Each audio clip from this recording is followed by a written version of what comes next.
right, let's get Steve Langford in here. Stevie, come on in and tell us what's happening, will you? What's the matter with you? Hi, Mom.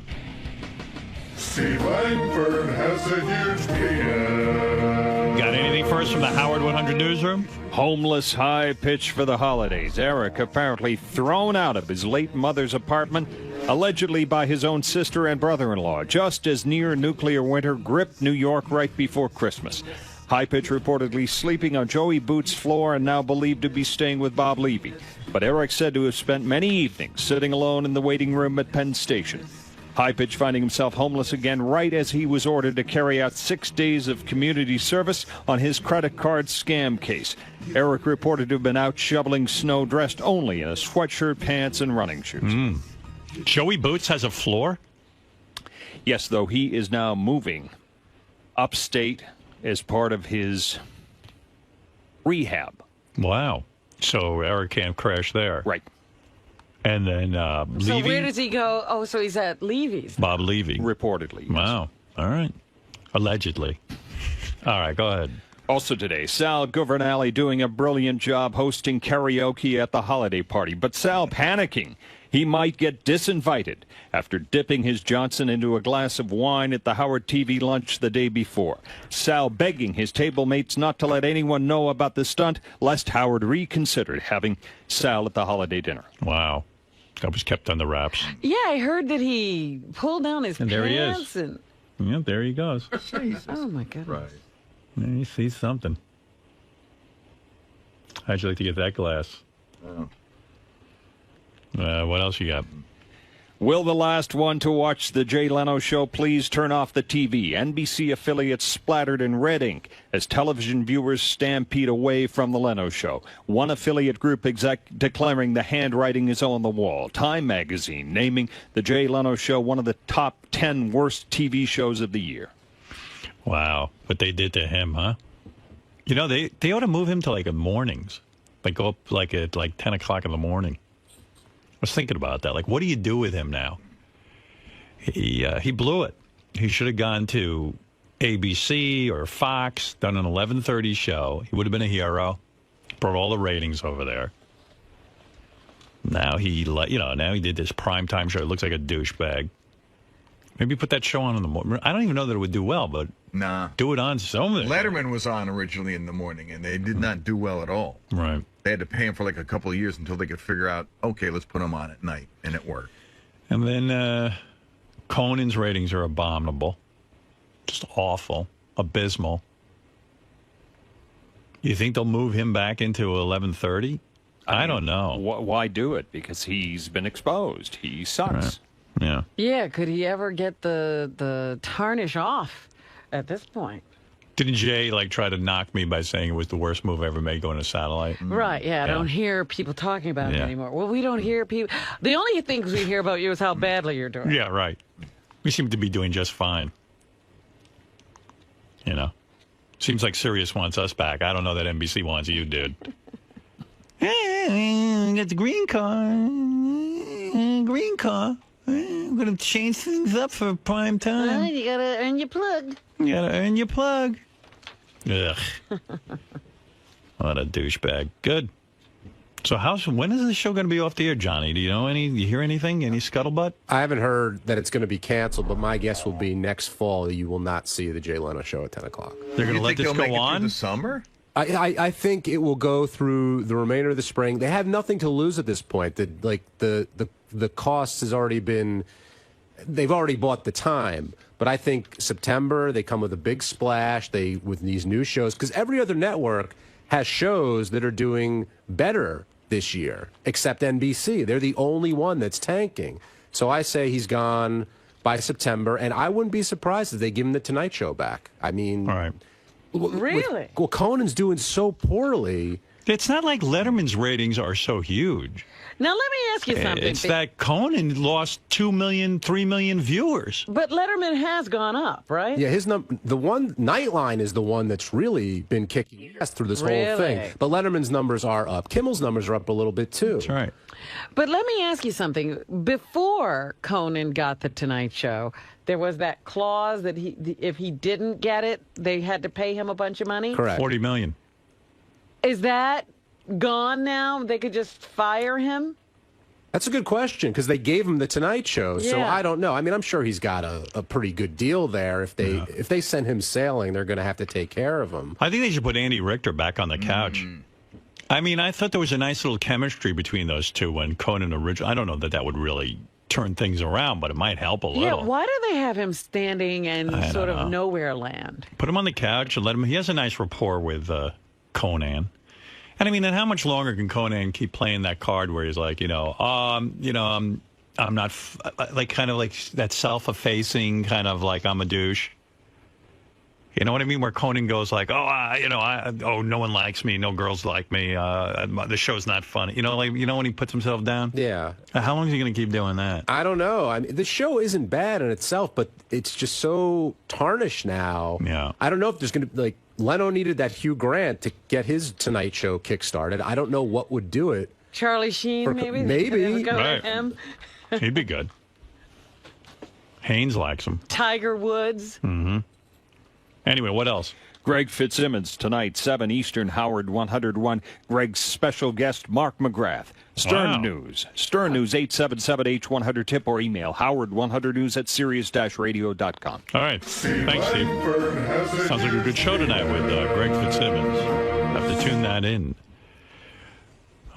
What else? All right. Well, you know what, Johnny? I'm going to go to you now. John Hine has the wrap-up show every day at 11 o'clock or as close as we can get to it, Johnny. Everyone had a good time at the holiday party, but it seems like Ronnie, Benji, and Benji's date were the ones who had the best time of all.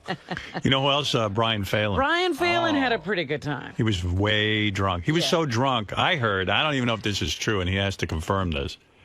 Somehow he got home. I don't even know who drove Well, him his home. wife was there. Maybe she Oh. was taking care of that. He was so wasted, he got into bed, and he was like, I'm in bed, because he was, pretty wasted. He turned around. He was in bed with his mother-in-law. Get out of here. How'd you end up doing that? I took all my clothes off. I was drunk, and I just staggered into my bedroom and jumped in bed. And my mother-in-law was like, "Oh, you're home." And I'm like, oh, yeah, good night. And I just passed out. What do you drink to You get in that still condition? stayed in the bed? Of course I stayed in the bed. I wasn't about to leave. She had to go home, not me. What- I was what- already home. What do you drink? I was to get- drinking vodka and 7-Up, Right. and I was tipping the waitresses and the bartenders. Yeah. So they were actually running me down at the party. And To give you more drink? Yeah, I didn't even offer to get. I didn't ask for a drink, and they were running up to me. How giving many me drinks. drinks would you say you had? I probably had about 10 vodka and 7-Ups and about 4 or 5 shots. Wow. Wow. Yeah, we had This fun. guy gets Dude, so that messed was up. a great party. Thank you. Awesome food, great time.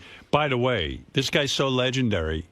Tell me if this is right. You and your wife went to the track one time, and you got so wasted that they threw you out of the track. Now, the track attracts every degenerate on the planet. More degenerate. They drove. Well, yeah, we were wasted, and They made you leave. They drove me out. Yeah, they had a little. We couldn't walk, and they gave us a golf cart, and they drove us. They drove us out of to the parking You were lot. too drunk to get out of the park? Yeah. Oh, my goodness. I And took then- out a table. I was like laying on a table, and the whole thing collapsed. And they're like, "Get him out of here." And then they two of the guys I know at the party were pissed at Brian because he ripped open their shirts. Jason and Sal. I'm sorry about that. I don't even remember that. I remember ripping one guy's shirt off, but not 5.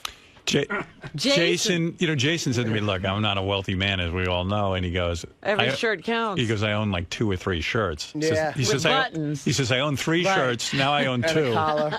So he says, Brian came up to him and said, "You got to take your shirt off," and he just ripped open his shirt. And all the buttons go flying. Yeah. I'm sorry about that. If I did that, I'll replace everybody's shirt that I ruined. I didn't mean it. I was just all fun. You were happy. You were having I a was good time. It was great. It was great. It was good to party so with you. much fun, dude. Happy what a New great Year. place. Happy New Year to you. Same to you. All right. Merry everything. Merry Christmas. Did you have more good times like that, or was that the best time of your holiday? Nah, that would have wiped me out for the whole week, the whole 2 weeks. I was pretty much Cool. done for that. But thank you, man. I had a great time. All right, later, I'd brother. love to Partied get him those pictures too. That was great. No, you will. All right, You just relax. I'm relaxed. You let me take care of All right, everything. let's go get a drink. All right. You had enough. Hey, Chris. Brian, sounds like you had a good time, man. I probably had the best time at Howard's party, no doubt. It was so much fun. Drinks were flowing, food was delicious, and I only remember bits and pieces of it. That's the best part of it. I don't remember, like I said, a couple guys' shirts. I don't remember ripping their shirts off. What was that about, man? I don't know. It was just something funny to do at the time, and buttons were flying. I thought that was kind of funny. But anybody wants their shirt replaced, I'm more than happy to replay him. I'm sorry about that, but come out with me for fun. That's all I can tell you, right, Chris? That's right. You know, you had a good time with me? Of course, always have a good time. It's party time. Thank you, party time. Right on. Bring it on, baby. Good Lord. What else? Loves the party. We'll cover everything that went down at the party, the impression Benji's date made on the entire crowd, especially Ronnie, who embarrassed themselves the most with their karaoke as Sal expertly hosted and also successfully avoided being with his wife. And we'll see who everyone here thinks was the biggest mess at the holiday bash. Here's Robin's date from the party on the phone. Hey, Howard. Hey. I'll tell you one thing. Ralph shouldn't be drinking. What did he do? He came out with us afterwards. And he was, well, first of all, we go to the Rose Bar, which is like a pretty nice place. And he loses his jacket and then claims that they stole it.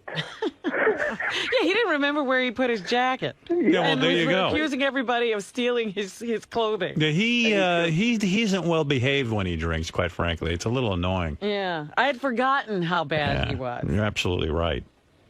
And he was like, and I had some friends, we had some friends with us, and they, and they were like, "Who's the guy with you?" Yeah, exactly. And Who's the guy embarrassing you? Right, and then he almost caught, where he got punched out that night at Scores? Yeah. It almost happened again. Whoa.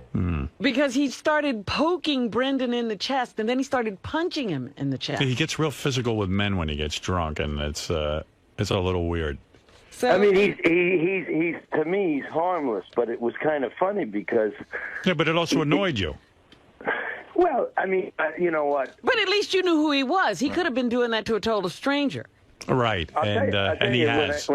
When I came to the party, the first thing I did was become very good friends with Brian Phalen, because I figured out right away that he was the biggest guy there, but he was also the most, he was also the drunkest, and him and I hit it off right away. I mean, he's out of his mind too. There's a lot of people. Crazy people. I said, well, you see, I work with a lot of crazy people. All right, Brendan. Thanks for the call. Okay. Later. All right, there you go. I don't want to know what you two did after the party. I know I'll never find out anyway. What is it, Ralph? Hey now. Hey now. First of all, who is this guy with Robin that she's looking, and why is he reporting? Nobody said I was looking anybody. Well, I don't know. What's the deal with him anyway? Robin? What? Huh? Anyway, first of all, he takes us to two empty bars. We're running around in the freezing cold. The first bar was empty. The second one, finally get to a place. It sucks. I put my jacket down. Somebody grabs it. So, of course, I'm looking for my jacket. Somebody just takes it off the chair and disappears with it. And then they stick me with the bill for $200. So he's lucky all he got was poked. What are you talking about? Somebody stuck you with a $200 bill. I got the receipt, honey.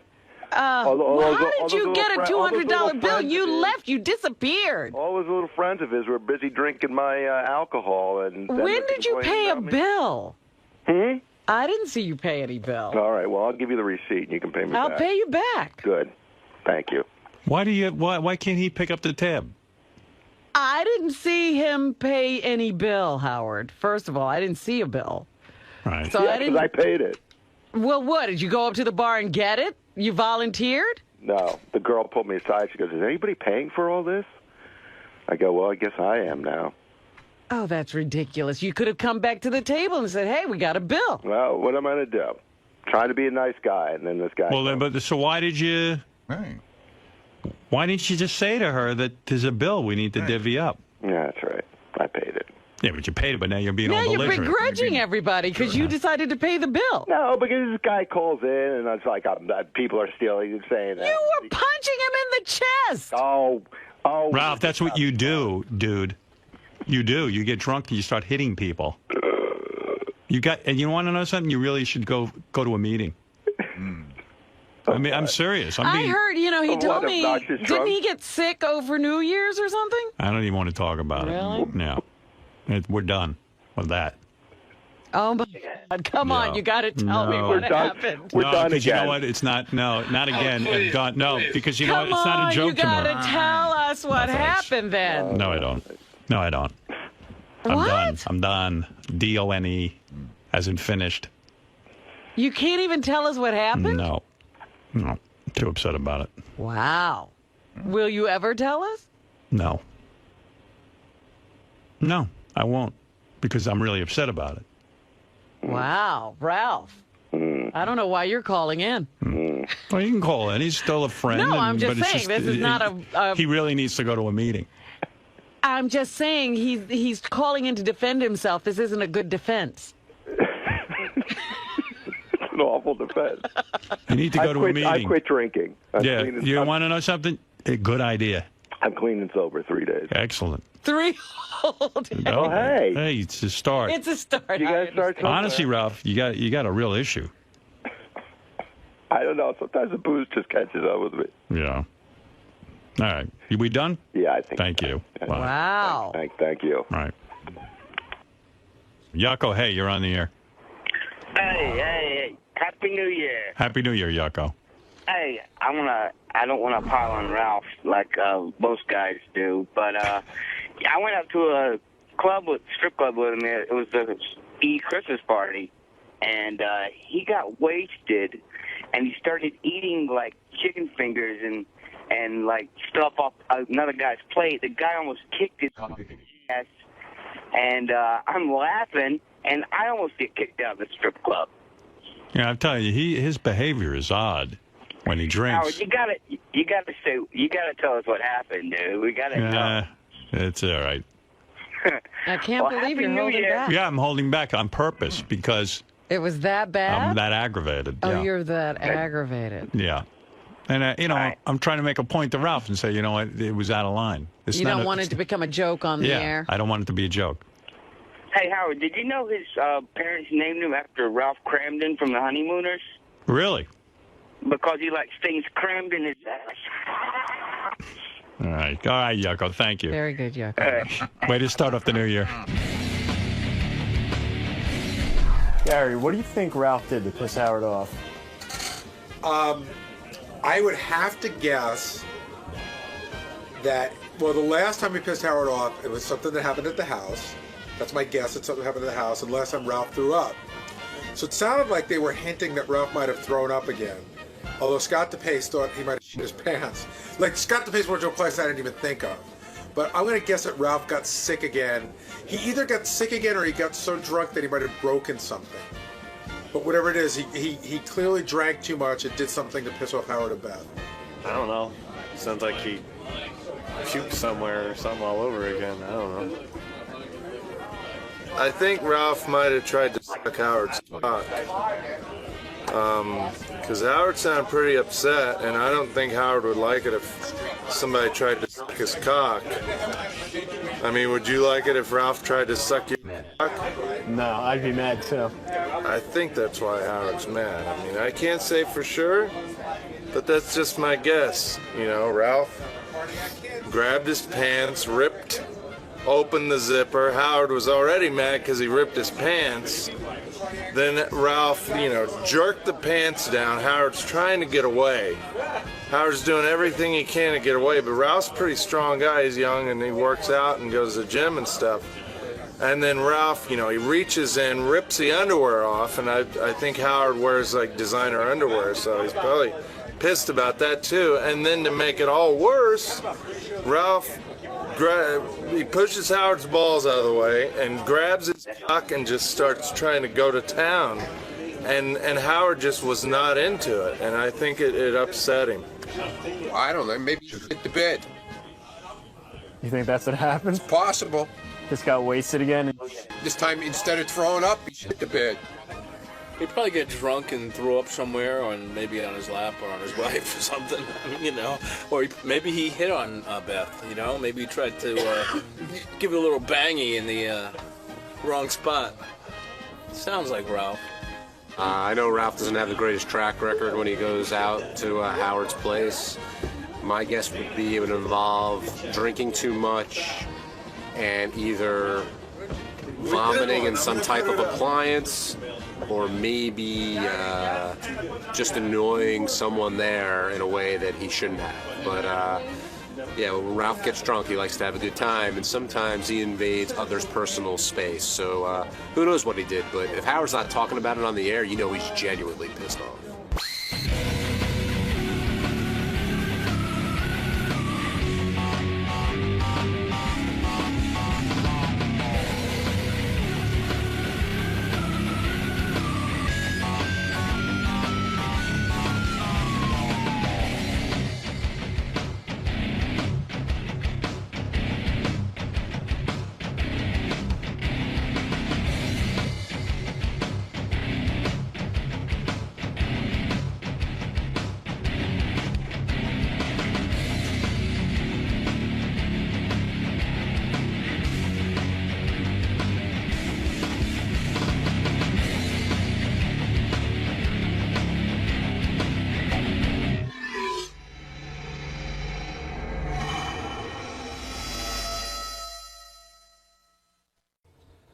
And this is a primary example of having access to the show. I'm listening to it was really good, and then I had to leave. So I missed the best part, which was Brandano and Steve. Because you haven't downloaded your app. Right. I could have carried it with me. Brandano and Langford evidently went at it. I heard about that, but I didn't hear it either. Steve Brandano's a weird little kid, you know. He's the guy who hosts the intern show. He was an intern of ours, and I gave him a show. But he's odd in his youth. He has such staunch opinions. Like, remember when we had him on the show? I mean, aside from him not liking Ganji, really disliking him, and not liking Steve Langford, and holding on to these things, he was very angry that Miss Universe. Somebody was posing in a magazine who had won a beauty contest. Yeah, and it was very upsetting to him because. Oh yeah, he came in. He was irate. Like Miss America, Miss Universe represent America and the universe, and they should not, you know, it was Miss America was in some movie or something, and he didn't think it was a porno or something, right. Yeah. And he was really upset that Miss America wasn't representing our country. Like everybody else was just, oh, what are you doing? And he was like, how dare she? And then Gary, he was passionate about something else that really weirded me out. Yeah, he's very upset about the term cougars. Yeah. And that cougars have to be good looking, and most of them aren't.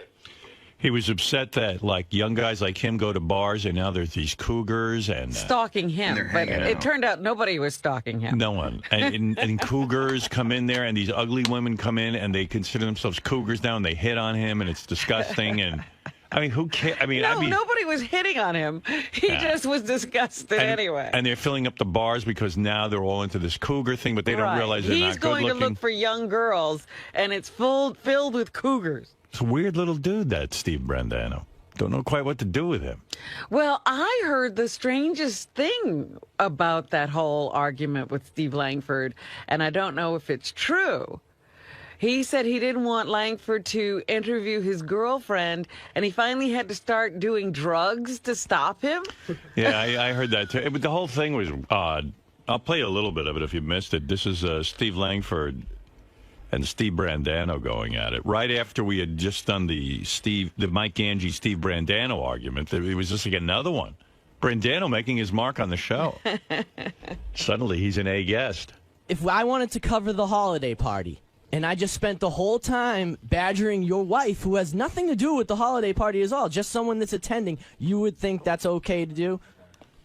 If you want, I'm not going to whine. No, I don't want to because I'm a nice person. I am not going to whine like you. Plain and simple. You could for years on end. It's just not going to happen. Okay, I understand. This would be my point, guys. Do any of you guys think it is appropriate to keep asking, to badger? Keep asking. We got the tape. This didn't go on long. Trust me. But it shouldn't have gone on, period, Steve. It shouldn't have gone on, period. Please. One guy here, if you were to be in the same situation. I've interviewed a lot of people. I'm not asking you, You're probably Steve. one of the more difficult subjects I've ever had I'm not to cover. asking you, Steve. I'm asking. I was doing drugs in front of Steve to do anything to get just weed. Drugs? Just weed. I missed that one. And yeah, okay, you're a crack reporter.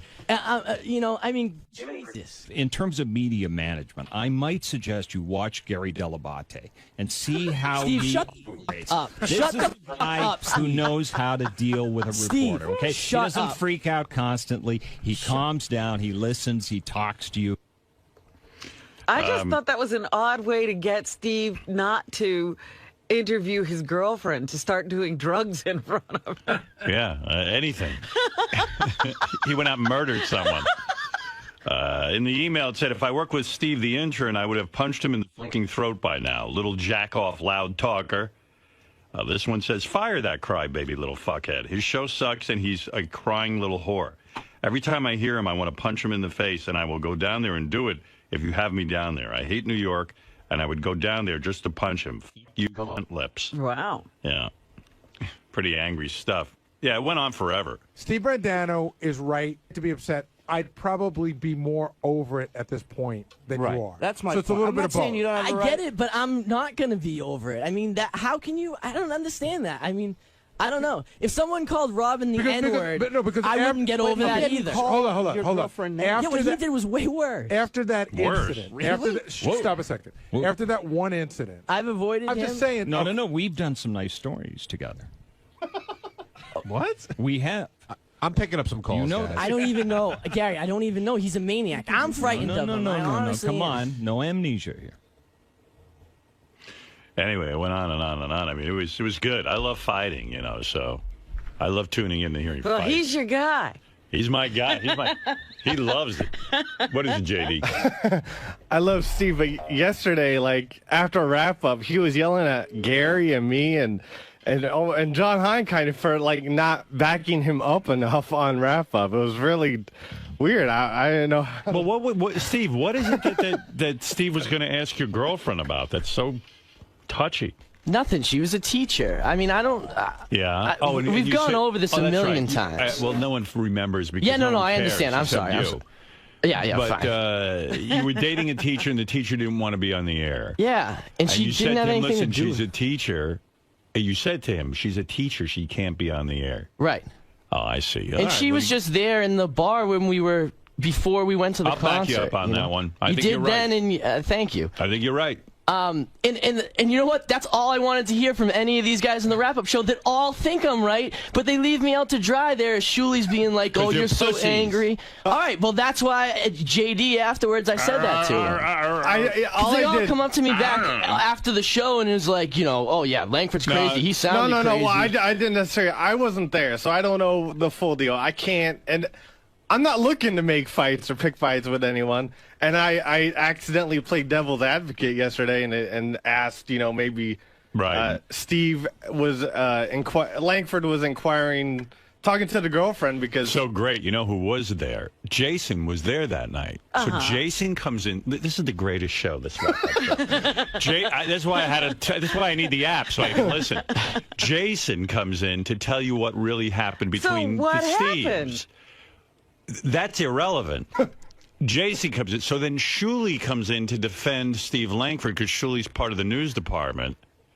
And Jason turns to him in the middle of the wrap-up show and goes, you know what, Shuli, you have a habit of coming in when no one's looking for you. I was there. You weren't. And all you do is come in on something that no one has asked for you. It wasn't like Shuli observed this and had a different opinion. He wasn't there. Well, a second fight broke out between Jason and Shuli. It was great. I got a little worried in there, actually. Really? Yeah. Yeah. Wait, you got to hear this part. Isn't it true that they used to call you Mud? Well, wait. Let me see if I can find it. Mud. I don't know where the Jason clip is. And they're not marked properly. You know what, Howard? I think the one you're looking for is number 5.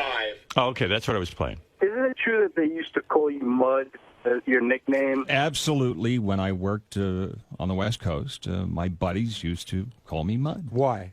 And All isn't the that... mud jokes. Oh, okay. What do you Yes. mean? He likes to tell jokes. Yeah, you know. Oh, okay. Yeah. So I already shit his pants. Absolutely. Yeah, that's Okay, now what wh- I remember. Okay, wait a second, Mel. Why do you say they called him up? Because he was completely and totally impartial. It didn't matter. Now, where did you work? Tell me about who you are and how you know this.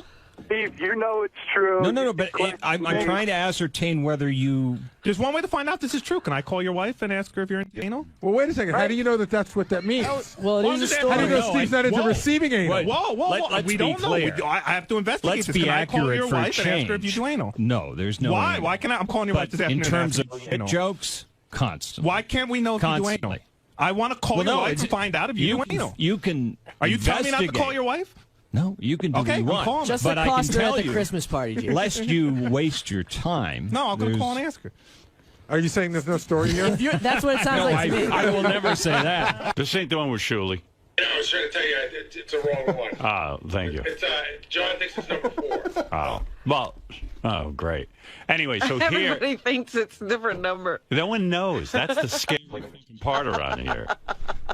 The whole beauty of him being on the station that he treats us as if he were at NBC, and if he starts acting, if he says, "Oh, it's just Howard, I'm going to treat it a different way," I think it all falls apart. But the guy said today, he said that stirring up trouble, which I think is Steve's somewhat his mandate. But he also said giving your opinion. The old slogan is a reporter's job is to comfort the afflicted and afflict the comforted. But is it wrong to give your opinion during the story? Tim? It is true that in most of my career, I have never shied away in my news stories from giving my opinion.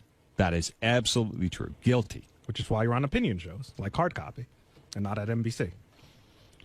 But What? he was at NBC. What? And now he's not there anymore. So is me- he? But he was there. You were never there. Truly, is there any other radio show you got to jump in on where you weren't a part of the conversation just to get on the air? This was between Feeling a little sensitive there, Excuse me. Jason. This was between Brandano and Langford. And I was there, and I came to talk about what I Who witnessed asked at you the to come event. in? Who? But Jason, asked you're you not to come exactly in? I'm happy reliable. you're here, Jason. I was there, Shuley. Listen, I'm backing up my boy just like you're backing up your boy. There you go. So they broke into a fight. This sounds like we got a bar going on Yeah, right here. A bunch of very good. angry drunks who are ready to throw down. Howard, Yeah. can I just ask you a favor? Can you play clip number 3? Because that's the one where Steve says he's going to kill Langford. Oh, yeah. It got really violent. Jesus. I dislike Angie. If we were anywhere else, I would try to pummel Steve Langford. Like, I mean, I want to hit him right now. I really Okay, do. now, do we have a pattern? Do we have a pattern? No, I don't want to What do fight you mean? anybody else. Well, in other words, we got the Hold on, Angie thing. We got me. No, I said I dislike We need to Angie. calm down. But you a said you little wanted bit. to pummel him the day of the No, I pong- didn't. No, the day of the beer pong thing. You said you would have Oh, killed when him. I was shit-faced. Right, no, but yeah, I'm saying you yeah, did say yeah. it, No, you no, know. no, yeah. Drunk Stevie B would have wanted to fight Angie then. But sober Stevie B I wants want to hit smash his off the board right here. I mean, Well, calm clearly you down. have no issues with anger. no, I hate Steve Langford. You I hate a lot of shit, dude. You're an angry. I love you, Stevie. I know but you do. You got. I love both of them, and I you definitely got to look into some of this anger because. Have you ever been in a fight? Of course, I've been in a All right, fight. I Look at me. haven't. So I guess I just need to get into a fight, and then maybe it'll be out. If you get Go punched, for if you it. get punched in the face once, you'll probably calm down. Yeah, maybe. You've never been punched in the face? No. Wow. I'm just saying I hate that like a guy that's been in fights and I've never been in a fight is telling me that I'm angry. You know what I mean? No, but it's weird that you've never been in a fight. Maybe you need to get the shit beat out of you. I agree. I definitely agree with that. But you know, you are a very young man who's very opinionated. And very, they're stuck. You know, it's like a really stubborn attitude. Listen, and Robin, I hope you weren't offended by that N-word comment. I was trying to think of something that somebody could have done to one of us. What was it about that we wouldn't? What was it about Miss America that She was in a hardcore porno. And I mean, and you were really bummed about that. Yeah, I was. I mean, but Miss America, who gives a fuck? Well, listen, I'm not going to come in here and half-ass the opinion. I didn't like really, that she's not really Miss America. I know we went over it. I understand. She doesn't represent America. It's some marketing ploy for some beauty pageant. Once again, it would just be nice if if it meant something to her. If it didn't mean something to anybody else, And you it were meant passionate about what was the other topic? The Cougars. The Cougars. Listen, and I was right about that. I'm No, just you saying weren't. the term got way over. Like it doesn't mean what it originally meant, and I'm right about that. I'm still right about that. Yeah, but I mean, you're way too passionate about it. I'm not Well, saying you're not what right. am I gonna do? Come in? You know what I mean? I feel like if I'm in here, I should be going all the way. And then remember when you said you would never have sex with Megan Fox? That's ridiculous. No, that is not what I said. Again, I said I would have sex with her if I liked her, but You wouldn't have sex with her just based on her looks. it just doesn't happen. That wouldn't happen All right. to me. It doesn't Okay. happen. Yeah, well, then you're not heterosexual. No, I'm just saying. I'd fuck her if she was Hitler. If she was building concentration well, come on, camps. Howard. You shouldn't think like that. I That's wouldn't awful. Care. But If I she do think was like that. Marching Jews into the oven. I'd fuck her while she was doing it, and then I'd kill her. Are you kidding? You wouldn't fuck Fox just based on her looks? I'm just saying that situation is never going to happen to me. It's not like if she was taking my grandparents, removing the gold from their teeth and burning them in an using their skin. That's awful. Yeah, I would still fuck her. That's awful. in hand. You have daughters, Howard. I certainly do. Come on. What does that got to do with anything? Being a gentleman, I guess. I don't know. I'm gonna fuck her. Isn't that nice? You want me to just say, "Oh, I'm gonna fuck every girl that's good looking"? No, doesn't Megan matter. Fox, I said. I'm just never in a situation where a girl's like, worse, "Let's." What is a worse punishment for a dictator than me fucking her? Think about it. You should be all for Fair this. point. She's on all fours with my and she can't be thrilled about that. That's a good point. Anyway, wow, you're really. I love all these fights, but Listen, I think that I don't think that I'm angry I agree with a you lot. That Steve was when you said that she's a school teacher and she doesn't want to be on the radio. He could have backed off. But it was literally that day. It was scary. Right. She was way scared, and because I didn't know Steve as like I know him now at the time, so it was like a guy I asked not to do that we work with, and he went 100 miles an hour. I agree with you. And it was so weird to me that he's never apologized or anything like that, and I don't like Steve Langford, and that's not gonna change. Yeah. Well, Steve Brandano is very opinionated. He hosts the Intern Show. Oh yeah, and tune into that tonight at Howard 101, 7 p.m. The kid's got a lot of opinions. Weren't you mad at John Hine because during Charlie Brown Christmas he fast forwards to the Christian part of it? Well, listen, if you're going to watch the movie, watch the movie. Don't fast forward to when he gives the message of Christmas. My goodness, you're too funny. I mean, John's too funny. He stops it and fast forwards it so his daughters can't see that part. He's Jewish. He gets uptight. Well, that's weird. But I mean, it's his. He bought the DVD. I know, or and I'm just whatever. busting John's balls. It doesn't For make those of you me who are mad. my age, remember when Davy and Goliath, and then the dog would have the Davy And you Goliath. couldn't fast forward. You couldn't fast forward back then through the religious part of it. Yeah, no. Gee, Davy, I don't think it was a good idea that we fell down this hole. What are we going to do? We're going to be down here forever. No, Davy, Jesus is with us. He is? Of course, Jesus is everywhere. Get back to the fucking cartoon. It was such a good show till they got to that part. Can I just say, after all this Steve Langford stuff, that Ganji's not that bad? Right. You know? You're ready to go back to That him. just cleared my mind a little bit, so yeah. Anyway, good job on the wrap-up show yesterday. Big fights, lots of action, a lot of activity. On the wrap-up show, Steve Langford's here. Look at him, so official. Take a beating on yesterday's wrap-up show. I don't think he's concerned or upset. Not at all. You don't. He It feels doesn't that bother he's you. doing his job. Listen, people complain. I mean, Steve has a point. I mean, the girl was a teacher. She didn't want to be on Howard 100 and hear her voice. She didn't want to be identified. So he said, she's a teacher. Back don't off. interview her. Well, we did not air anything with her. But he didn't want her even. He didn't Yeah, I know, want but, this- but reporters in the field do not take orders from other people. We don't. If every time somebody told you on an assignment, don't go there, don't do this, that wouldn't be reporting. Right. I see. Ever. Okay. You know what? I'm not going to argue with you. Okay. Well, he was just nervous that she would be on the air, and he wanted to respect her wishes. Absolutely. All right. Steve, what do you have for us? You're a pit bull. The latest on Robin Quiver's speeding ticket in Oh, Arizona. jeez. The There's court. what is this story? The court says Robin may pay a fine of $165 or take a traffic safety course. Oh, thank you. Well, I'm glad you found this out. The Arizona Highway Patrol won't release any more information, but the court lists Quiver's speed as 90 miles an hour in a 75. Thank you. That said, Robin's age.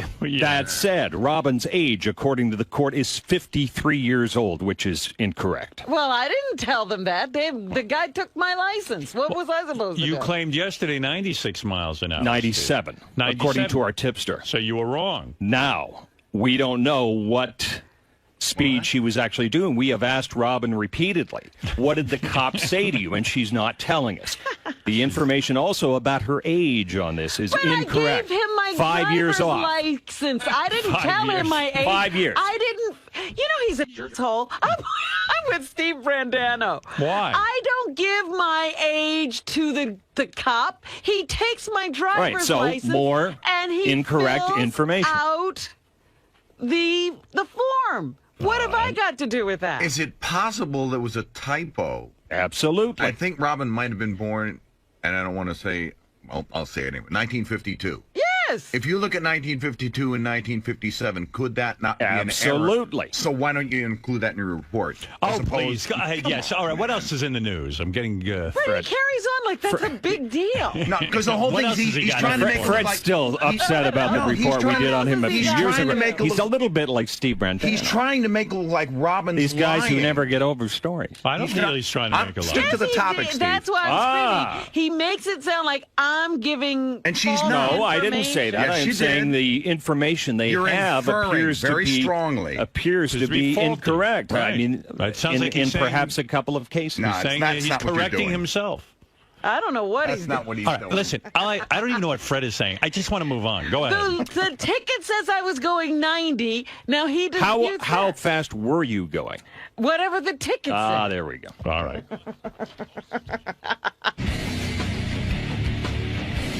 So, Steve, Howard had your back in this entire Brandano-Langford battle that's been going on for a few years now, because you have a lot of, not so much pent up, but just carried over emotion about it. Right. So he's got your back in this specific situation, but Howard was trying to make the point, and some of the guys yesterday were trying to make the point that you might be too angry or too passionate about subjects that don't really require that. Right, that's what they say. First of all, passion's a great thing, Greg, all right? Passion moves mountains. You can quote me on that. No, but like I tried to say to Howard, if I'm going to go into his studio and I'm going to be on the air with him, you're going to go all the way. There's no point of me going in there and being like, hey, Miss America, I'm kind of disappointed with you for doing this porno. You got to go in and be like, I don't want to see Miss America getting slapped around in a porno. And you're crazy, you know what I mean? Like, go all the way, you know? Well, and a lot of these opinions form in the back office, and you don't want to lose that passion that you argued it and debated it with back Exactly. there. Or then the other example of the John Hine Christmas thing. That doesn't make me mad, you know? We bust each other's balls about that, you know? It's Right. but then, you know, a note goes up. Steve gets pissed that John does that. You know, I'm not pissed about anything John does, you know? But as far as the Langford thing, holding on to this anger is more based on the fact that you never got an apology from Steve. You never got an acknowledgement that he was doing something wrong. Right, and once again, where everybody, I mean, literally everybody agrees with me, or it would at least be like, yeah, if I was in that situation, I would be mad too. You know, there's no apology, but that's because he doesn't know that he did anything wrong. You know what I mean? And mark my words, Greg, you keep this tape. It may be 20, 30 years. But when he goes to O.J. Simpson, or when you know how there's a guy that kills people, and who saw this coming? I did. All right. You've picked up on these warning signs since. See you in 25 years. Yeah, absolutely. I hope you're wrong. Well, yeah, for all of our sakes. Yeah, you'll see. Steve Langford will kill somebody at some point. But you're never going to lose this passion. It's what drives you and what fuels you. And if you feel you were wronged, why should you have to back down? Absolutely. Listen, we're all here because of Howard Stern. Howard Stern has that same passion, as you put it. You know what I mean? And no one wants to see him let it go. So I'm going to stick to that. Passion. It's contagious. You said it. Steve, today is just yet another case of your journalistic integrity infuriating the subjects. What do you make of Robin's resistance to the ticket information? Is she covering up something? Do you I smell don't a know, cover but up? she could certainly clear things up, couldn't she? I mean, she's got the ticket. She was there. She was pulled over by the cops. How fast was she going? And you seem to think that when people are very wishy-washy about their answers, it reeks of a cover-up. It reeks of there's more information, there's more to dig. She's got the information. All she has to do is talk. And she likes to talk. And what happens if she doesn't? Well, it's a great big question. I mean, she's admitted to everything else, but she won't talk about how fast she was going. Now, a lot's been made about the thin line between being a journalist and also being a coworker to some of these people. We've seen what happens, with there's been an age-old rift between you and Steve Brandano. Right. There seems to be some lingering bad feelings from Fred. What do you make of all this? Well, how does this affect you personally? Unfortunately, I'm not paid to be friends, to pal around with these people on the show. And it's the greatest show ever. But my job is to report the news fairly and accurately. To be pals and to pull punches with every other story that we do. No, that's not me. If they need somebody to do that, they need a different reporter. That's certainly not Mr. Steve Langford. It's just not what I do. Now, but a lot's been made that you imply things. You have little editorial comments. Absolutely. Do you think that takes away from your integrity as a journalist? Listen, if you want vanilla news, if you want really boring, dull, dog shit news, watch MSNBC. If you want opinions mixed with hard-hitting facts, then tune into Well, I mean, that's Howard 100 News. Should our news be dull and boring? No. So you'd say your slogan here at Howard 100 News is hard-hitting facts with a little bit of flavor. You got to have some flavor in it. I mean, Mike Wallace on 60 Minutes.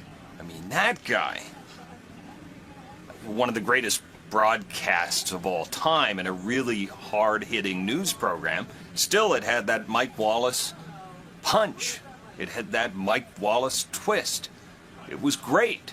That's why it was number one. So would you say with the older you get, just like Mike Wallace, the spicier you get? I'm not Mike Wallace, but you're spicy. He was always one of my heroes. You're full of flavor. You gotta be. Not supposed to pound the audience into a coma when you do the news. I like your style, Mr. Langford. Thank you. Never change. I just want to let people know that we here at Howard 100 News, we take our job very seriously.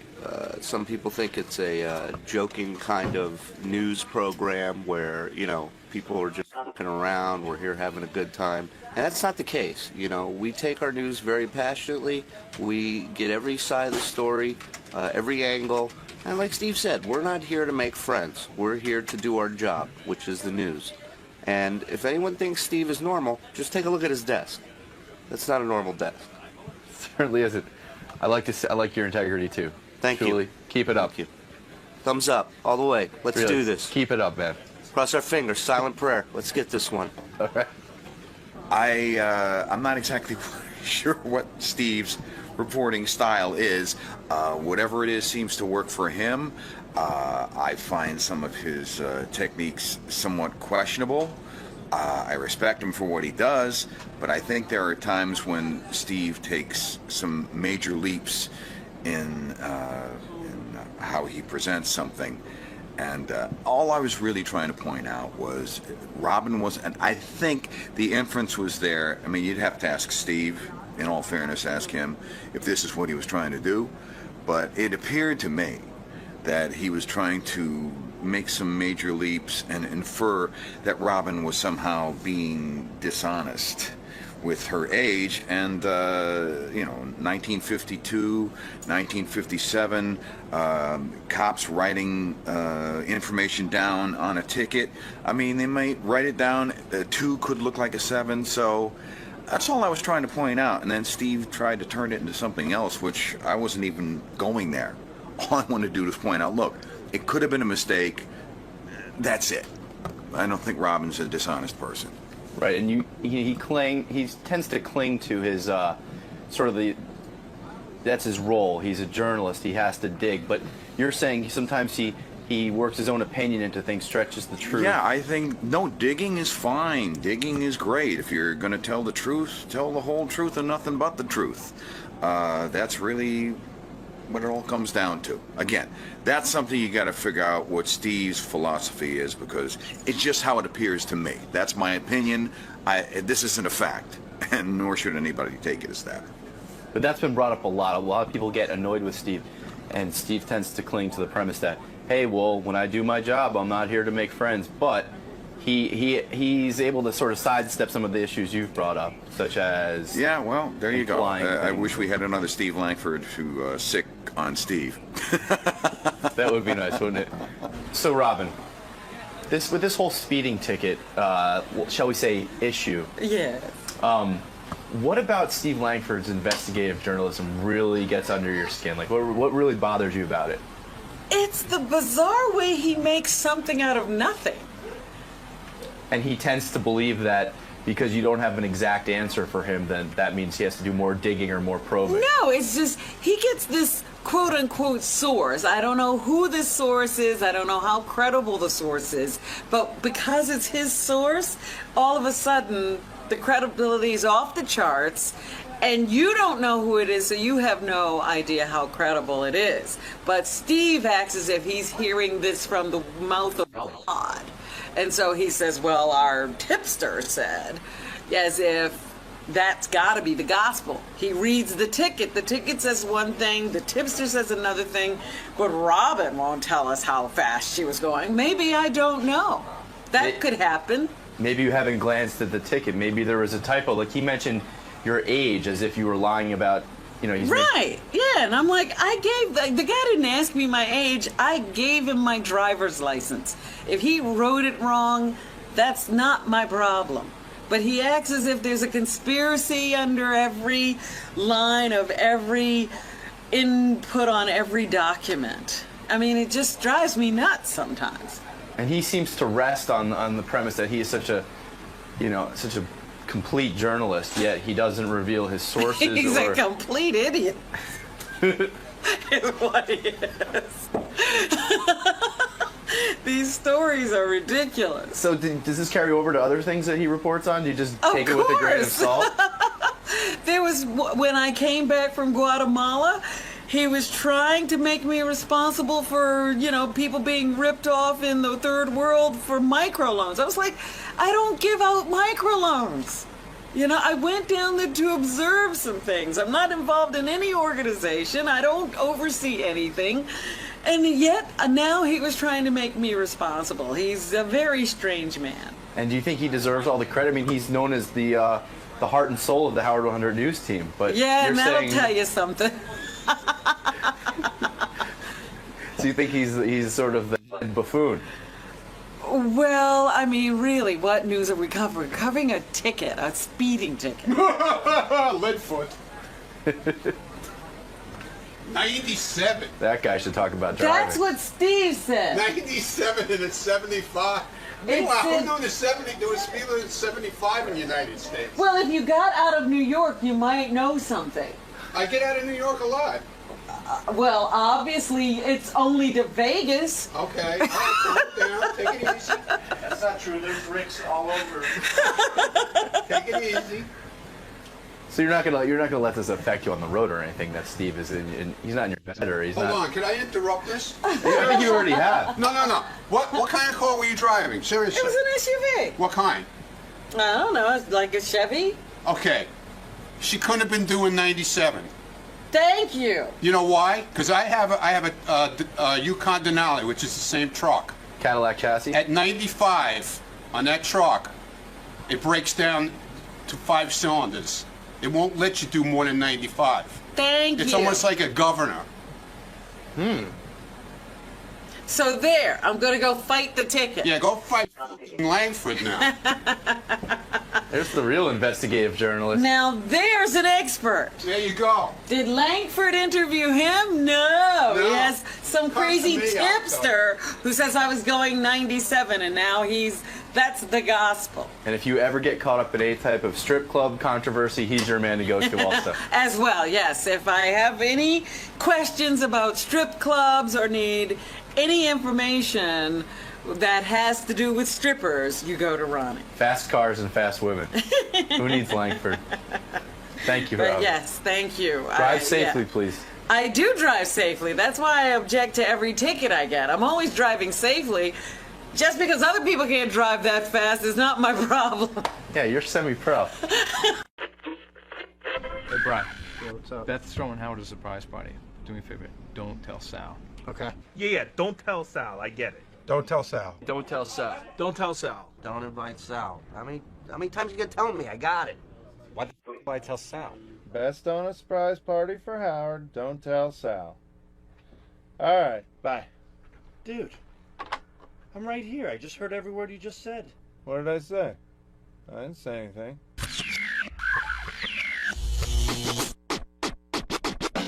Oh, come on, Sal. You think I'm an idiot? I know your whole shtick.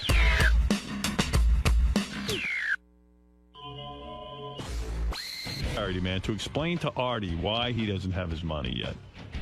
Dan, the song Parody Man, sent me a long letter. As you can see, it's small typed in a full page about why he is innocent in all of this with Artie and explaining himself. Dan, can I just say something before we start? Go ahead. I'm not mad at you at all, Dan. I'm not. Believe me. And you brought it up on the air. I'm sorry you did. I never would. Artie was talking about people borrowed money from him, a guy that he used to work with at another place that hasn't paid him back yet, and that's pretty much it. All right, yeah, actually, Artie helped me out and did loan me a chunk of money, which obviously I have every intention of paying back. We even had a conversation about it recently, and he's like, look, if you need more, we'll need a little more time, take a little more time, but my plan all along was I'm expecting a windfall of cash very shortly. Well, he didn't bring your name up, actually, talking about a different guy, but Artie let you, how much, Artie lent you money?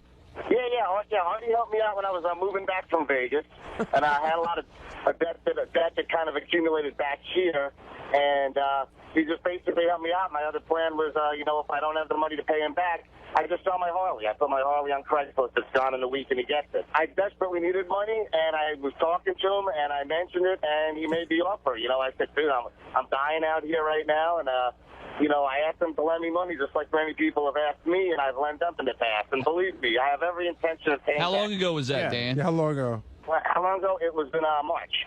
Oh, this year? Yeah. Well, you did. I didn't bring it up. All right. I don't know who brought it up. When you were freaking out on Teddy, when you had the Teddy fight, you didn't mention my name, but you said, I lent some... Okay, so it could have been. You said, yeah, I but lent another guy who works here $7,500. So, okay, but how did... Actually, your exact words were, and this guy might be even a bigger loser and a bigger deadbeat than Teddy. But I'm not sure. Maybe Teddy's a bigger loser. No, you're definitely a bigger deadbeat than No, Teddy. no doubt about it. I was mad at the time, and I did not say your name. No, you didn't. And but- there's no reason $7,500 should mean anything to anybody but me and you. Right. I Okay, agree. so well, the point is, you're right. It shouldn't mean anything but me and you. But from the second you said that, from the second that went down, the clever detectives here were able to deduce who it was, and everybody was talking about it was me. You brought you. No, gave Howard. yourself Months later did I bring it up, but before that, people were whispering it in the hallways. I'd walk by, Phalen's walking by me, $7,500, $7,500. How did they know that? How did they do that? I guess they were able to figure out that it was. You said it was somebody who works here or somebody closely associated with the show, and everybody out there knew that it wasn't them. They knew that I just moved back from Vegas. They probably, some of them might know that I was desperate. So what's going on? But the last time but I don't know how you can yell at a guy who loaned you money. I'm not yelling. Who am I yelling at? You're yelling at Artie. No, I'm just stating the fact that I brought it up after it was already common knowledge. Let's skip all the history of this thing. Yeah, forget about the history of it. Let's get down to it. I'm just broke right now. I mean, Artie loaned me money. He basically saved my life by loaning me the money at that time. I was flat broke. How long ago did he lend you the money? It was March. It was this past March, so it's closing in on a year. Okay, go ahead. Okay. Now, you said you were due for a windfall of some sort. Yeah, the wind has yet to fall. Right. Hopefully, What happened to the won't- windfall? What was the windfall that you were I coming can't to? really discuss the windfall, but it still could possibly. It still looks very good that it could happen. And It's the other contingent on day, something I else. brought that up as a joke. Look, I try again. You know, with the radio show, Howard, you know this. Like sometimes you Yeah, sometimes you bring up about how much about Look, you've been doing a lot of great work lately. You were on the air. We were talking about you, and I said the windfall would be a funny thing to say, and I understand. Artie, let me understand something. How long did you expect to wait for your 7,500 back? Well, I don't know how many details Dan wants to reveal, but I knew he was in a bit of trouble, and it would probably take a while. Now, I would never loan anybody money that I needed desperately, but that's it's a lot of money. It's a substantial amount of money. That's 3 bottles of wine. Is it fair to say you did want? Is it fair to say you wanted more? I absolutely. You know what? I wanted more, and thank God that I didn't borrow. Well, here's the thing, Dan. I did you a favor. There's a detail here you're missing. Okay. And again, Dan, I'm not mad at all. I know Dan's a hardworking guy, and it's tough times, but Dan wanted $15,000. He said, can I have $7,500 now and $7,500 when I get back to Jersey? Wow. So I said, Dan, I'll send you $7,500, but because I knew, even though I technically need the $15,000, I said to myself, the best thing for my friendship with Dan is not to give him the $15,000. That's a lot of because money. I figured it would be a long time, and that's really a number it would be hard to get out of my mind.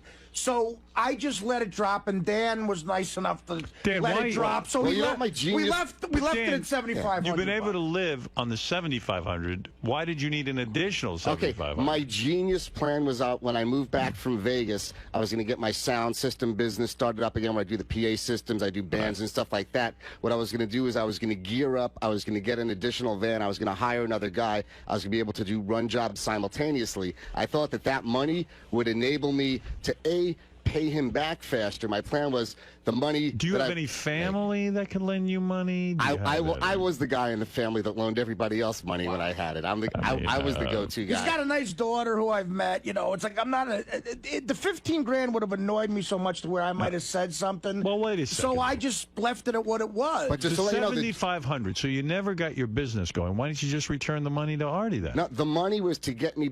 The money was to cover my bills before I left Vegas, to move me back here, for me to move into a place. You got first month's rent, last month's rent, security, to get my piece of van back on the road and roadworthy. Don't you live with friends? You don't even have a place. Yeah, no. I rent a house. I have roommates. I rent a share of a house. When I lived out in Vegas, part of my living arrangement was part of my work deal. Now, since March of 2008, have you taken any vacations? Have you gone? I have. Let me tell you, Artie.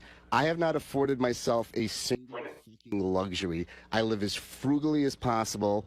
Where did you get that coat? That very nice leather coat. This fucking coat. I got this coat is so old. Give it to Artie right now. You want it? Yeah, Artie wants that coat. This coat is so old. Take off your pants. This is what I hate. How much are those pants? I hate making someone who's a friend of mine explain themselves, but no. I just want I would never do this. I feel awkward right now. Artie, the rumor is you owe Artie more than $7,500. Is that true? No, as far as I know, I owe him 75. My plan was to get my money. I was going to give him 10 grand. So his interest, he probably wouldn't even take it. But I'd force it on him. I'd say, do something nice for me, for yourself, the way that I did something. You did something nice for me. But the funny thing, Dan, let me ask you something. What do you think's going to happen with this loan? Do you think? Well, to make it all the more pathetic, my plan was if I couldn't get rid of it, I was going to sell my Harley and then I could throw him the money. I'm so behind on the rent on the garage where I store the fucking bike, I can't gain access to it to sell it. I know how much that means to you. I don't want you to sell your bike. How much would it cost to get your bike back? How much do you owe them? I owe $4 grand out there. But I have 2 bikes there. I'm dumping one off, which I'm going to get about $2 grand for, and then I'm going to have another $2 grand cash that I have to come up for. See, the other thing, what are you going to do with the $2 grand? You going to give it to Artie? No, he's got to get the bike. Yeah, I gotta sell the one bike that's in there for $2 grand. Why don't you come up with another $2 grand to clear that debt? Then I have access to the other bike, which I can then sell and pay him back. You see, and Howard, here's the other thing. By not giving him the other $7,500, it does something else. I knew if I gave him everything he wanted the first time, he's going to come back for more money. So by not giving you the other $7,500, it sort of puts a cap on what I can give him, too. What about he knows that. What about getting a regular job? I'd like to. I spent 20 years honing my skills in like the electronics sector of electronics, where I had my business, which went away, and I'm a dinosaur that's obsolete. It's kind of like if I was a skier and I no longer had legs. I can't do that anymore. What about going to a restaurant today and saying, I'm going to work in the kitchen? Sorry, man.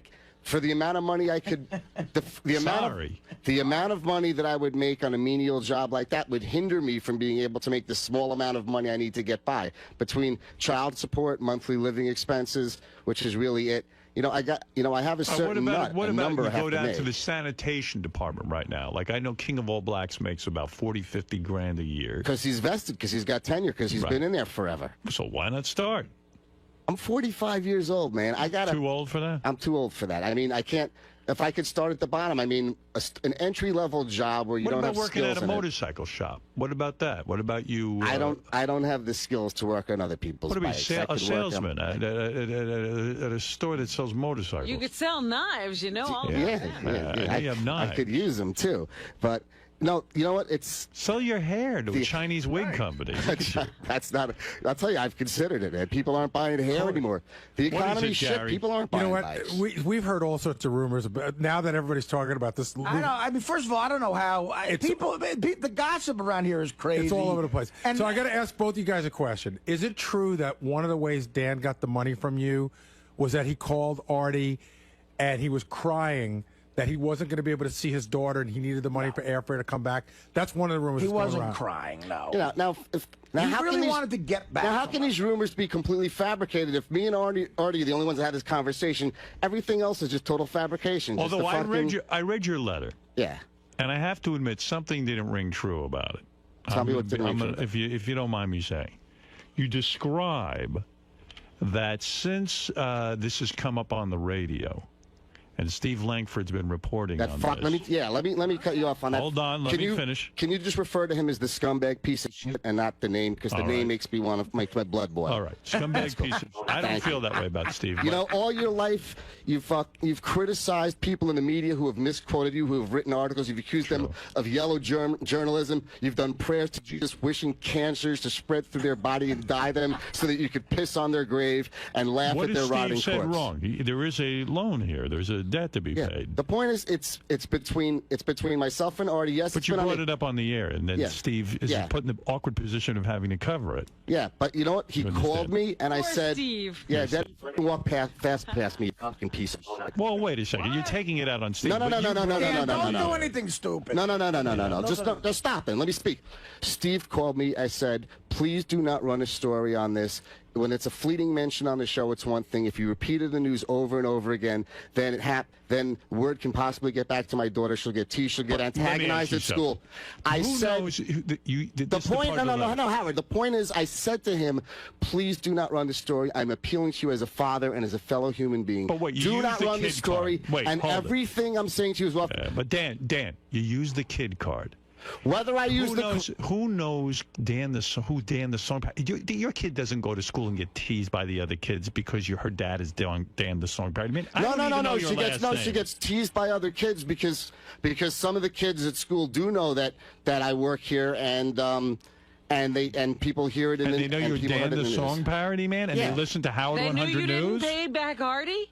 Oh, come on. They didn't know it possibly be true. What kind of song can first you of all, First of all, it is. Second of all, you want to call me a liar? Call me a fucking liar. I'm not calling you a liar. Well, I'm telling you one thing, and you're telling me you believe it to be the contrary. So you call me a fucking liar. But the bottom stop. The bottom line is this: I begged and I pleaded, and I very eloquently asked him not to run the story that it could have a negative impact on my daughter. I said everything I'm saying to you is off the record, and the fucking piece of scumbag ran the story anyway. And not only that, but he lied because in his story, he says Dan warned us against running the story. I didn't warn you. I asked you not to run the story. You're a fucking scumbag, a piece of shit, a yellow journalist, and you don't practice what you preach because many times you've lied on the air and you fucking squash stories about yourself because you're a human piece of fucking shit. You should fucking die tomorrow so I can shit on your face, piss on your grave, and do a fucking happy dance because you're not a fucking human being to me. You're a piece of fucking garbage.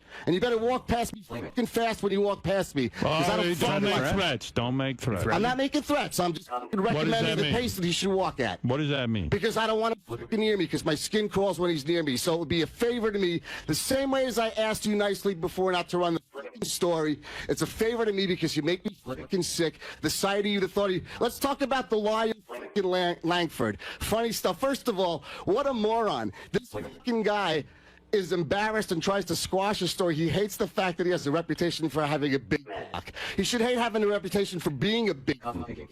Steve Langford's huge penis. They had one of his ex-girlfriends who wanted to talk about it, and he wouldn't allow it through. No, a year later, he fucking lied and said he didn't squash the story. Then there's the fucking 𝗧𝗵𝗲 Langford, where the rumor was that he apparently shit his pants and his nickname at another news place was 𝗧𝗵𝗲 Langford. Now, he played it off and lied by saying that they said that because he was a fan of scatological humor. However, then a year later, he got somebody to cover for him and say, no, there was an incident where we were in the news van and I crapped myself and Steve got blamed for it. If that was what really fucking happened, why didn't you just say that that was what happened? Not just say, oh, I'm a fan of scatological humor, not that somebody else shit their pants and I got blamed for it. Steve, do you want to... So you're a liar. You are the piece of shit that comes out of it. I asked you not to run the story. Right, it wasn't fake news. that. He wasn't breaking any news. He was just fucking driving home something that was already covered on his All right, on we the get show. that. All right, Steve. Scumbag. Do you want to fucking let die, him... you piece of shit. Can he answer that? And did listen you to... poop in your pants? No. You did not? No. I would like to be able to tell you that I did, but I didn't. No. See, it's physically impossible for a piece of shit to take it.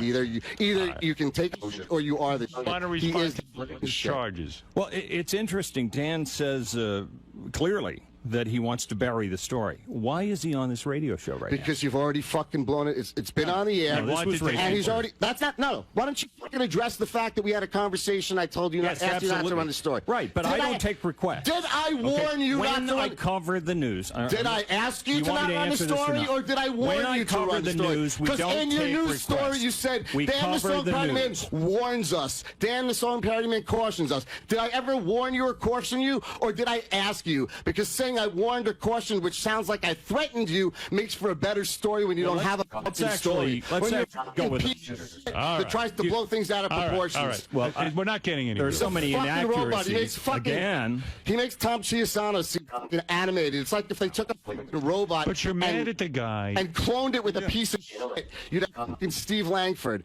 It's like they took a robot and they had did a poor job of trying Here's to my program it to recommendation. emulate Dan, human emotions. Dan, I like it. Here's my recommendation. Next time, don't bring up on the air that you're the guy who borrowed $7,500. Howard, it was already out. The bitches in the office were already talking about it. When Artie was talking No, about and I'll tell you what, I would Nobody never, but people would ask me and I would just go, I don't know what you're talking about. And it would never have come on the air. But never. every time my name came up, did Howard not get a note that said, oh, doesn't Dan the Song Parody Man owe you and money? I would say no, and then it was end of it. And that's it. Howard, believe me. Listen to me. It would never have been this As way. mad Dan. as you are, Steve, and I understand your point. Guy got it. He's but a piece of- I told him it could affect my daughter. He ran a story anyway. He wasn't breaking any news. All right. He was just repeating what was already said on the air. I asked him fucking nicely. what we did was we called the individual involved here, which is what reporters do. All right. So here's the thing. Right, and I said, I'm not authorizing you to tape this. No, Anything. you did. Yeah, we I did said, not do not tape, tape this. We did and not tape and the interview 4 because times, you would not go on tape. However, we did quote you. Yeah, you which quote, is what reporters No, do. you didn't quote me. Yes, we do. We got Steve, it right here. Yes or no? Did Got you it say right in here. your piece that I warned you not to run the story? Here's what the story Because you says. can repeat the piece. Here's Let's hear what the the story piece. Let's says. hear what he said. The story says Dan refusing to go on tape to comment about Artie mentioning the large lingering loan he still hasn't repaid Lang, and the Song Parody Man warning us not to blow up, sensationalize, or glorify. Warning the us. story. Did I warn you? What is a warning? Yes, A not to warning is if I... glorify, sensationalize, or blow All up right, the that's story. pretty close. No. That's a We warning report means the news. you better not If do you this. don't like the I news, asked him. I don't did turn not it on. warn him. There's a difference. When you can say that somebody It's a warned news you, story. You're getting worked up over the You're like all warned these one other person's no. ass. It's just a no. It's an example of the fact that he's a piece of shit scumbag and he's full of shit. That he didn't have. Story's true. What can I tell you? No, the story's not true because I didn't fucking warn He said you. he didn't- Shut your 100% fucking hole, true. Langford. Fucking hole, Langford. Fucking You can walk leave near now. me. Thank you very much. You. And Dan, calm down. Wow. It ain't worth it. Piece of shit, Langford. Go No, Go that way. Steve, I'm go not that way. I'm not gonna touch him because You're I'm not heated into up. Right now. scatological shit like him. You're heated up. You're Fuck heated up. outta here. You're heated up. You're heated up. Howard, if somebody ran an article where you asked somebody not to say something and you said that they printed, you warned them. I would you point take it out. You fucking hit the fucking roof, and especially if it was maybe, and especially if you ask them not to run it out of concern for your children, whether the reporter thinks it's a valid concern or not. Reporters write whatever they want. They don't care about your children, and they don't. That's obviously, the bottom line. especially including the scumbag that you employ, Howard. That's true. He's a fucking piece He's of shit. the newsman. He's a newsman. No. He's a piece of fucking shit. I don't sit I've there helped and that tell the fucking piece of human garbage out when he's fucking my help. I've seen him working on stuff and given him ways to speed up his fucking research. I've helped this fucking guy out. You think? Now here's what I want you to do tonight. Here's what I want you to do tonight. Cut up your own voice and make song parodies out of it. What is this? Is great tape. This is great tape. I'm sure somebody else will. No. You need to do this. Can I just touch one more thing? I and think obviously, it'll be cathartic. I look at Artie. I'm like, I say, Artie's my friend. We fucking hung out. We've done a lot of. We've had a lot of good times together. I don't have any bad feelings against you. I called you a ton of times. Since I've gotten back, and it's the same procedure. I call your house phone, and it goes to the voicemail. Well, you know what I would say. I know, yeah. Artie's not going to tell you. 90% of the people in my life can't get in touch with me right now because I'm a heroin I can't get addict. in touch with him. But, He's a heroin addict. And I felt like a real douchebag. I felt like over and over again that I don't know, you helped me out as a friend, but then you fucking were avoiding me like the plague. Matt is on the. Let's hear from the fan. I don't want to put you in an awkward position where you're explaining it to me. Like, if you had left the message, look, I have the money, meet me here, we'll go get it. Otherwise, it's going to be an awkward. I'm doing it for our friendship. I know. Ironically, it bothers me. I mean, it's a fucking bothers me every day Let's that go to some of the listeners. Times are rough, and I'm sure you're going to pay him back. Matt, go ahead. Hello. Yes, Matt. Hey, Howard, how you doing? I was just curious, Dan. Don't you think that maybe if you just concentrated on resolving the whole $7,500, that it wouldn't even matter what Langford says? I don't know. I'm just curious because it's the second time I'm hearing somebody blow up on Langford. Seems like we're kind of tangenting off the. I was going to say that to you. I was going to say that to you. It's more. I work every day towards trying to find a way to resolve this debt as quickly as possible. I got a ton of music here that I'm actually in the middle of restoring and selling. I got vintage Fender amps that are worth like $2,500 that I'd like to just get rid of one and at least hand that to Artie to give him something. But no, the point is, Matt, I told the guy that if you blow this up and you repeat the story over and over again in the news, that it could have a negative impact that could get back to my teenage daughter. But when you go on there and say you're a poon hound and all that. Right. Don't you think that could have an impact to your daughter? I said it once in a fleeting moment. You guys have repeated it 1,000 times since then. Is it? Well, you know how the show works. I mean, I also write. But has it affected your daughter? Has anything happened? Yes, somebody called her a welfare loser at school. All right, Ken, you're on the air. Go ahead. I don't know how they know who you are. I don't even know how they know who Dan the Song Parody Man is. I don't even know his last name. I don't deny that you're telling the truth. It's crazy. Ken, go ahead. You're on the air. Dan, you're a talented, creative guy, but you're clearly out of your mind here. How am I out of my mind? A lot of talented guys are out of their mind. Well, this is an extreme case because Steve Langford is an extremely talented, professional guy, and you can't get past the name calling. No. He's not talented. He's not professional. Yes, he is, man. Call it my naivete that I said to him 4 times. This could have a negative impact on my daughter. I'm not giving you any breaking news. You're not breaking a story. You're just going to be repeating what's already been said on the air. But the negative impact on your daughter is borrowing $7,500 in the first place. Yeah. No. It's the fact that they're running it on the news over and over again and increasing the exposure of it. But if you didn't borrow the money, it would never be on the news. The point is, but the point is, look, I'm not judging somebody. And don't go on the air saying you're the guy who's owed the money. Then you wouldn't have any Steve Langford or any impact on your daughter. I wish that was the case, but that's all right. But that's point over and done with. The point is, I asked the guy very nicely, and I told him why. Okay. And he chose to run the story anyway, despite the fact that I told him that it could have an impact on my child. All right, Karen, go ahead. You're on the air. Hi, Howard. I'm not calling about this. Did they? All right, we're on this topic now, though, my darling. Well, all right. Let's stick to the topic. Let's go to Joe Van. Hey, Howard. Yep. Good.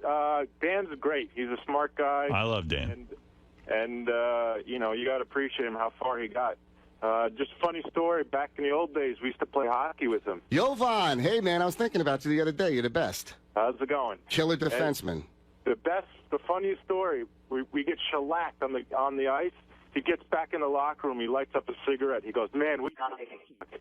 And you're just sitting there like. Do you smoke cigarettes? Oh, that's the other thing. I was trying to figure out if Where are you getting money for that? If I didn't smoke, I'd take it out of my food money. I'll fucking smoke instead of eat.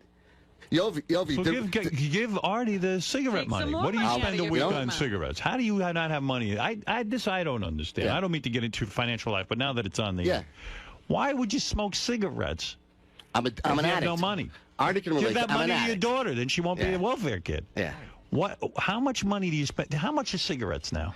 How much are they? Anywhere between like $5 and $8 a pack. Oh my God! So how many packs a week do you smoke? I'm stretching like a pack will last me 2 days, and I'm smoking the cheapest stuff. All right, so you're spending at least $50 a week on cigarettes. Yeah.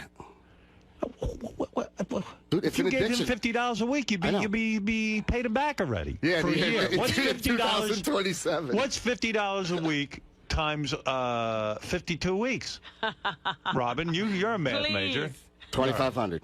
2,500 you'd have. Yeah. Then you could get your bike out of hock and pay Artie his money. That's about a third of what you owe. Hey, Jovan, back in those days. I want you quitting cigarettes Back in those today. days, would I put up like the whole $6 grand for the team fee and then wait for the guys over the course of the season to pick it up because I had money back then? Yovi was a great defenseman. Listen to me. Quit smoking today. It's over. I wish I could. No, you can't Stop if you it. stop Wow. buying them. I do. I Listen cut to me. everything out. I don't drink. I don't do any drugs. I don't smoke weed. Are you I dating? cut down on my eating. Have you gone on a date? I haven't gone on a date in ages. Not a date where I had to pay for anything. Anyways. What is it, Gary? The guys in the office were asking a question, which I'm going to pose to Dan.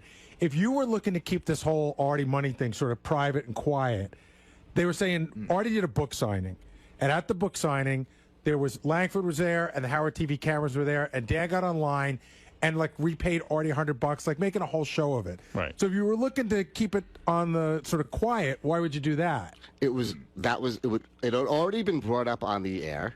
I was there, and I handed him money, and the cameras were there. It's not But I'm about. saying it appears that you're willing to talk about it on the radio and play with it to some degree. Now it's completely out in the open.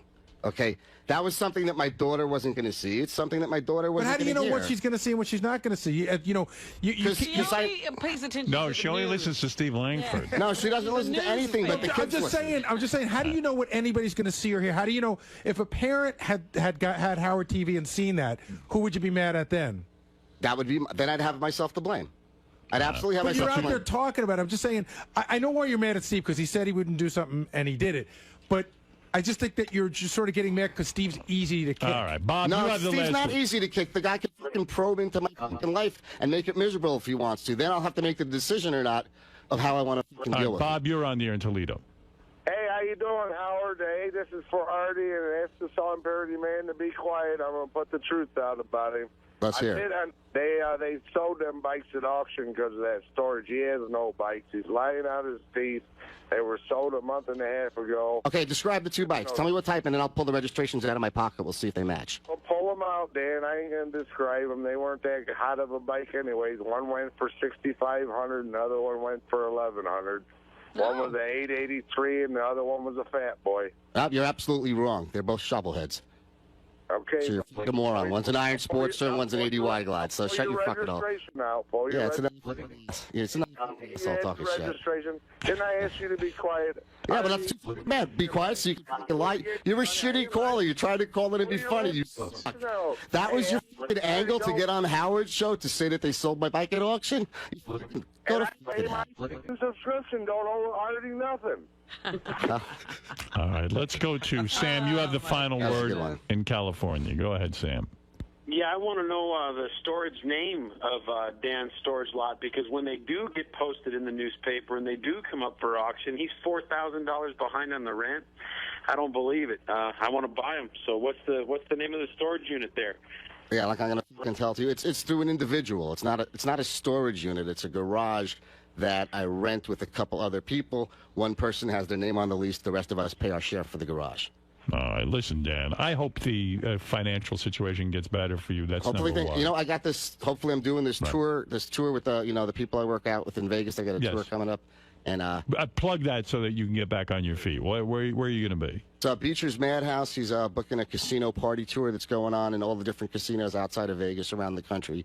You can check out beechersmadhouse.com. And just one more quick thing. party.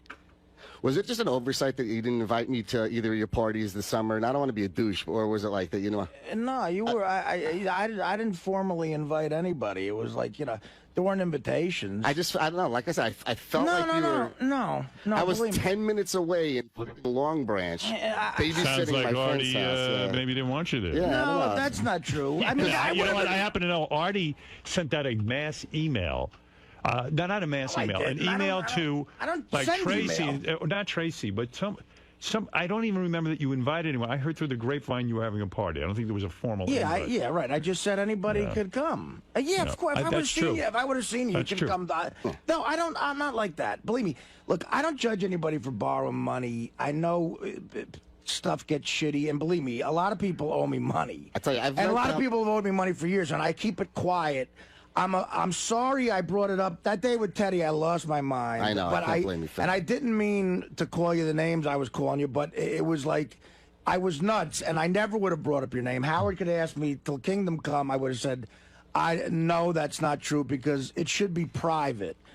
I wish it hadn't come to this. I do. I mean, it might have been eating away at you, so I was talking about another guy who owes me money. I know, yeah. And look, by the way, this other guy who owes me money. Yes. Everybody here, they're like Sherlock Holmes. Everybody here figured out who that was. Oh, yeah, I figured that off the bat. Too. Okay, right. Okay, so you work here. You figured it out somehow. And have you figured it out, Howard? He knows who it is. I have no idea. He told me, and I don't know who it is. I swear you don't. So in other words, so that guy all of a sudden got the guilt and is texting me every 5 seconds, and. You know what? It'll never come to this. You know why? Because I'll never say his name, and he probably won't either. Right. You should have just not said anything, man. Yeah. Well, you know what? Let me just. I mean, I'm sorry. Who would even know? Yeah, you know. No one would know, Dan. I've been on both sides of the lending. The first time I've ever borrowed a large sum of money is from you, aside from the mortgage that I took out on the house. Lucky you, Artie. But from being on the other side of it, okay, and I know how much it could piss you off if you think I'm going out and I'm spending money and just like that would be a big F you to you. I got people that I've lent way more than you lent me, who've never paid me back, who've sold their houses, and I know they've profited over $100,000 on their house, bought another house. Then well, while let's go get them. Right, and then hunt them down. And then while I was losing my house and needed money to keep it out of foreclosure, this scumbag was putting in a pool in his backyard. You know, while he still couldn't pay me back, you know, the 10 grand. So you are not doing that. I'm never going to be that fucking guy. I would fucking kill myself. No, I know you wouldn't, Dan. Right. Believe me. But you know. All right, let me wrap this up. I don't want to put Dan on. Now here's just another offer for Artie. Since this tour is getting booked, and I'm going to be doing a ton of work on it, Beecher actually offered to give me an advance on some of the money that I'm going to earn from the tour, which I could then give directly to you. All right, there you go. If you can afford it, fine. Yeah. You know, all right. Don't get yourself. But thanks, man. Again, the most important thing is you know that we're still friends. Man. We are. I'm not. Believe me, we're friends. Do you want Langford to do a story on this today or no? No, I want somebody else to do a fucking story on the passing of Steve Langford. And all right. Dan, this song, super talented guys. You heard he has just put together another hit song, "Everybody Douche Now," featuring Tracy. And I have to say, Dan, you are a super talented guy. Thank you. And yes, you will get back on your feet. What sucks about money and you is, know what? You don't have to pay Artie back ever. I'm sure. No. What sucks about money is, like, you know, I don't need money now. Yeah. But everyone here has seen my violent streak when I get mad.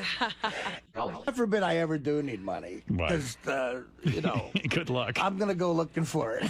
I mean, if it makes you feel better to kick the shit out of me, I'll hold my head behind my back. You can pound away. I'm not talking about you. I'm talking about a lot of other people. Listen, Dan, go calm down. I want you to go take whatever Artie's on and you'll be fine, all right? All right, thanks a lot. Calm down over there. All right. Getting all worked up. I saw your hands were shaking and everything. Oh, yeah, that pissed me off. I thought you were going to take off like a rocket. All right. Well, I would never disrespect the sanctity of your studio. Thank you very much. I appreciate that. There are a lot of people who are unhappy with the news. You and I have talked about this before, haven't we? Yes, we have. Absolutely. Well, what can you do? So if you don't like what we report, I guess you shouldn't get involved, right? That's very true. I mean, now he's just. Is there any truth behind what he's saying? There's none. Do you want to see the story? Sure. Sure. Do you want me to read it to you? Yeah, it's kind of boring. Yeah. I mean, What's the gist of it? Okay, it's one thing to owe Artie Lang $7,500 since last March. This is a story we reported last week. But to be reminded about it by Artie himself on the Stern Show, like having a big mouth bill collector nail you on national radio. Dan the Song Parody Man, particularly unhappy with Howard 100 News for reporting on this. Dan refusing to go on tape to comment about Artie mentioning the large lingering loan he still hasn't repaid Lang. And the Song Parody Man warning us not to blow up, sensationalize, or glorify the story. Dan the Song Parody Man claiming he's placed at least a dozen calls to Artie, but Lang doesn't answer or return his calls. He says, Dan, citing severe financial hardship, declaring he doesn't yet have the money to repay Artie, but affirms he does have every intention of paying Artie back. And as for that motorcycle, he said he'd sell if he had to pay Artie back his $7,500. Dan the Song Parody Man reporting it's in his garage where he can't get it because he hasn't paid the parking bill. That's the news story. Sounds like a lot of BS on his part. Well, does that sound like lies? Dude, this eats me every morning. I wake up and there's a pit in my stomach, and this just eats me. I'm walking around with this debt, you know. You don't feel when you owe somebody money, you really don't own any of the money that's in your pocket. It's theirs. It's not yours. Yeah. You know. So until I clear myself of that debt, I have zero money. You know. That's so you're willing to do pretty much anything to pay it back? Yeah, I mean within reason. Within reason. Yeah, within reason, of course. Yeah. Now, what about Steve Langford? It's a piece of shit. Is it so much that you think he's making up lies, or you just don't want him to report on all this? I asked. It's not like he was breaking a news story that nobody had ever heard of. It's not like he was going to shock the world with any kind of information. It was just that he needed something to fill his block because he has a quota, and he decided to use my story. I said, Steve, I'm appealing to you as a father and a fellow human being. Please do not run this story. If it's a fleeting moment on the show and it's mentioned, it can get past it. If it's run during every break, during all the repeats, it's blown up on the news, it can get back to my daughter and it can have a negative impact. You can do anything you want to me. I'll stand here and take a punch. I have no problem for the good of this show. I'll take a stab wound, whatever. But I think that this could possibly negatively have an impact on my daughter. Please do not run the story.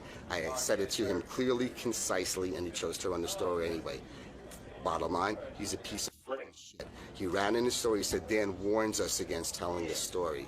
It was in the bumper for the news as well as the news story. I never warned him. I asked him, I pleaded with him, and I begged him. Warning it is sensationalizing the story. It's blowing out of proportion. It's making it sound like a threat. The word warning and threaten aren't really that much different. And he added that in there so that he could make it into a story. And that's what makes him a piece of shit. No hard feelings? Everything's fine. He's a good friend of mine. I'm sorry it came out like this, but you know, some people get good times, bad times, and if you loan somebody money, it should be a private thing.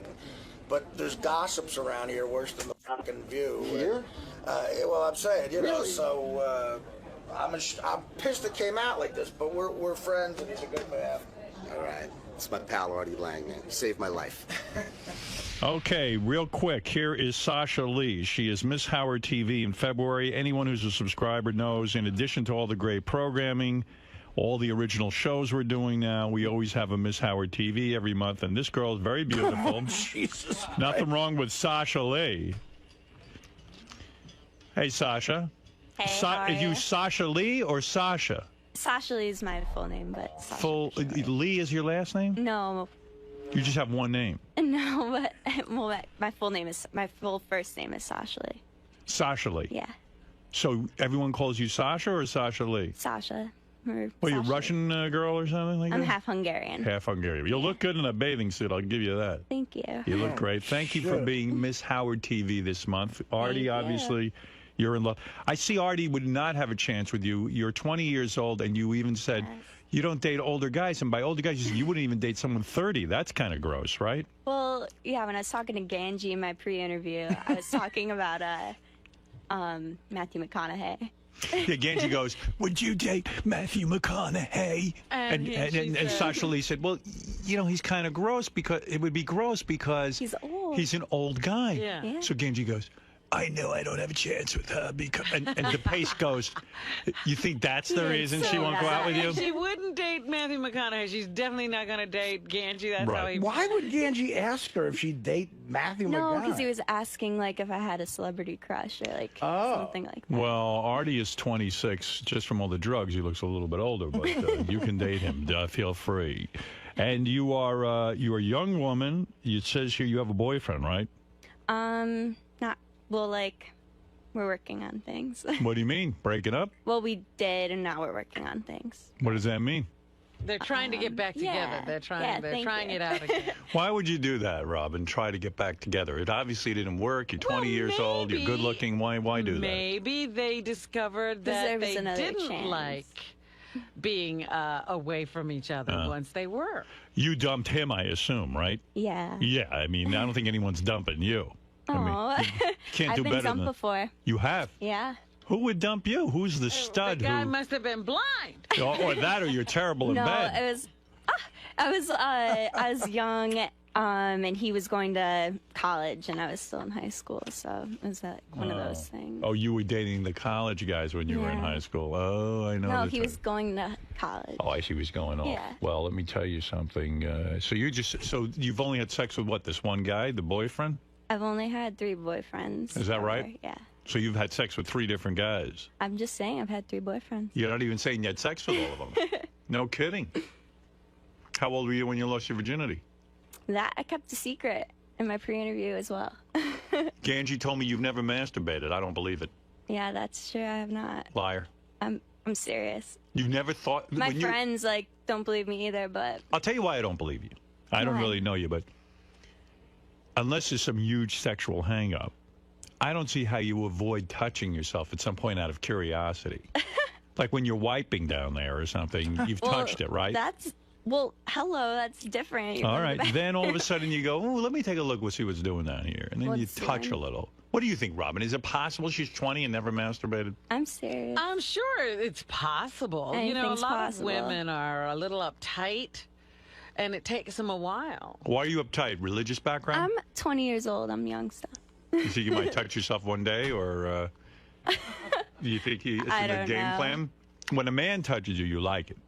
Well, yeah, I like guys. Right. But to touch yourself, there's some hang up there because most people by the time they're 20 have touched themselves.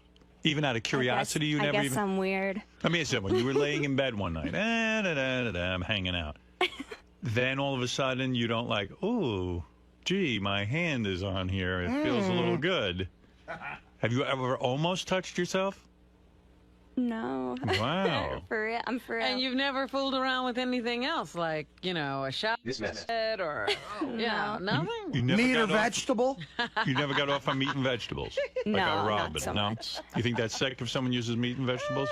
I mean, it's their thing, I guess, if Right. they like it. But it shows a disturbed human being, right? Right. I'll agree. You, boy, I can't believe you never touched. Robin, I'm having a hard time with that. I can't get past it. I think there are a lot of girls in her position. Don't you think after meeting myself and Artie and Benji that Now and Fred, she will you have will probably need to touch yourself Oh, after? definitely. Yep. Absolutely. If I were her, I'd touch myself. You're 5'8". That's a great height.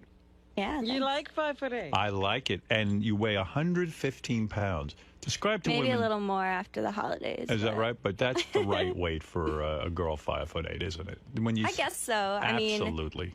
the doctor said I'm a little bit underweight, but for the modeling world, like especially in New York, it's considered big. You've been doing some modeling. You're big in the modeling world? Yeah. Sure, she's right. You got to stay Yeah. super thin. Where But- have you modeled? Have you modeled anywhere? You getting any jobs? Yeah, things have really slowed down right now, especially like right before Fashion Week, and I'm not like 5'10", so. Oh, I I've don't- gone on like 2 go-sees the whole month. Well, Sasha Lee is right. In fact, Beth's been talking to a lot of her modeling friends, and they said the business is so bad slow. now. A lot of people, a Yeah. lot of girls will, like, you know, Really? What They are they just- going to have to start doing? Hooking? a real job hooking or stripping. Yeah. That's Go with absolutely Dan down to the sanitation department. Pictures of Sasha Lee are on the web now. As I said, she will be our... Oh, there's a picture of you. You do look good. Wow. It seems like every broad now with the internet, every broad has pictures. Well, look at those pictures. They're Look beautiful. at her. Wouldn't you have your pictures up? That was for Hawaiian Tropic. If I looked like you, what do you mean for Hawaiian Tropic? I did, I entered like a bikini contest when I lived in upstate New York near Rochester. And I didn't really know what it was when I was getting into it. And then I won. And then they're like, oh, you won a free trip to Hawaii and you're going to be representing New York in the international competition. So I went to Oahu, Hawaii for a week and competed and stuff. And I was like in the calendar. I was January. Good for you. Congratulations. Wow. I also Great shot. I imagine you could work in Playboy. Would you ever consider doing nude work in Playboy magazine? No. I don't know. It's It's not not your for thing? me. No. You'd feel funny. I'm a Though. little more conservative. Good for you. Yeah. Nice stuff. I'm interested. So 5'10" is what you have to be for fashion week. Well, you don't have to be, but if I was like at my height, I'd have to be much thinner at my height. But how much thinner can you get? That's so stupid. Oh, I've seen really thin. Yeah, but that's not sexy. Thinner, you know, than that. Your parents are divorced, it says here, but you haven't been talking to your dad. You're mad at him. Yeah. Why?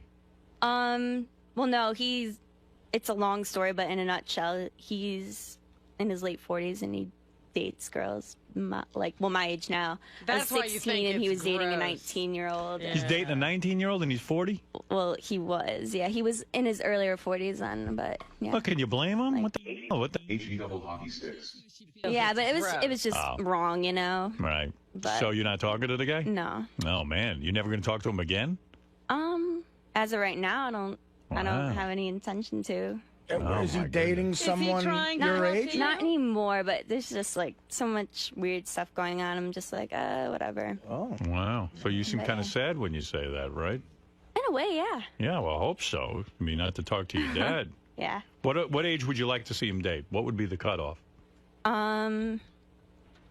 I don't know. Someone who's not like, who could wear my clothes and like, Right. I don't know. We fought like sisters, so it was annoying. You want him to date a fat chick? I don't care who he dates as long as like it makes him Long as happy and she's she's gross. nice to me. But it just got weird. Chick 'Cause wasn't nice to you? She was using him too because she had like 2 DWIs and like I would Oh. hear her on the phone and it like turned into this whole thing. Oh, so it was there was more to the Yeah, the whole she was thing. she was really. So he's not seeing her anymore, but No. you're still pissed. Yeah, well, Right. like a lot of other stuff happened, but that was like the main root of it. You were a pizza delivery girl? Yeah, I would just you- actually filled in for a friend when I was home over break for Christmas. What was your uniform? Nothing special. It's just I live in a really small town, so it was just shorts, t-shirt. He let me wear whatever I wanted, kind of. So. You know, let me ask you, you were never raped or molested being a pizza delivery girl? I mean, look at you. You show up at the door. You know, there's a lot of weird guys Well, out there. I don't show up at the door in a bikini. You do not. But even in a shorts and a T-shirt, I imagine guys get a little worked up, right? Do they ever try to drag you into the house? No. The town is so small. Half the people I delivered to were like friends of family or people we knew through school. And Oh, stuff, okay. so. All right. Well, Robin, that sounds very sexy to me. Pizza delivery girl. I like that. I think she should think about that. She could make a lot of money delivering pizza. I bet you she got huge tips. I would tip her $200-300. Monday Night Football wasn't that bad of a It's night. like the Right. plot of every porno, you know, except it's a chick. It's the reverse. Yeah. So, what was your biggest tip? I don't know. I don't even know. I think maybe like $10. $10. Jeez, these guys must be blind. Yeah, tell that you was that. big for me. Gee, I'm a dad out there waiting for my pizza. This shows up $300, honey. Let's go. Come on. Let's do it. I ought to keep ordering pizza, I'll tell you that. You're not kidding. Well, listen, Sasha Lee, as a matter of fact, I recognized you right away because you're in an episode of Show in the Show in the Hallway, Uh-huh. which debuts on Thursday with Right. Beth is in it, too. Yeah, I met her. Yeah, you met my She's wife. hot. She's hot, right? So you met my wife, Yeah. and you guys work together, Mhm. Show in the Hallway. That's going to be on Howard TV this Thursday. Check that out. And we welcome you, and thank you for being Miss Howard TV. Yeah, thank you for having me. And you look great. I mean, what can I say? Good luck with everything. Good luck, Sasha yeah. Lee, everybody. Okay, Sasha, thanks. Thank you. Sasha, grab me a water, please. And a pizza. Sasha's looking good. She must work out or See her something. ass? Oh, vey. She must have done sports or something in high school. Yeah, the way her ass, like, I don't know what the part of the body it is, but like the side of her ass. You need a girl like that, Artie. I've decided. All right, but I'm too old for her. 41. Oh, you got to go out and pursue her. To show her how hot a 40-year-old guy can be and how much fun he can be. I don't have time for that. You don't have time to work her, right? Yeah, I mean, what the fuck do these broads want me to do? I'm working. Sasha, how'd it go? It was good. Wasn't that bad, Short right? and sweet, yeah. So, Howard doesn't believe that you don't touch yourself. Yeah. Why not? Whatever. Is that so hard to believe? Well, he doesn't have to believe me. I don't know. I know it's true. So how was it meeting all the guys? Oh, it was cool. Yeah, Yeah, it was good. really cool. I met a lot of the other guys doing like the show in the hallway and stuff. So. So you Yeah. you knew what to expect, kinda. I don't know. In a sense, I went online and like looked into it, but yeah, I used to watch him on E. But yeah, it was cool. It So you had was a fun time today? Yeah, definitely. All right, thanks for stopping by. Yeah, thank you.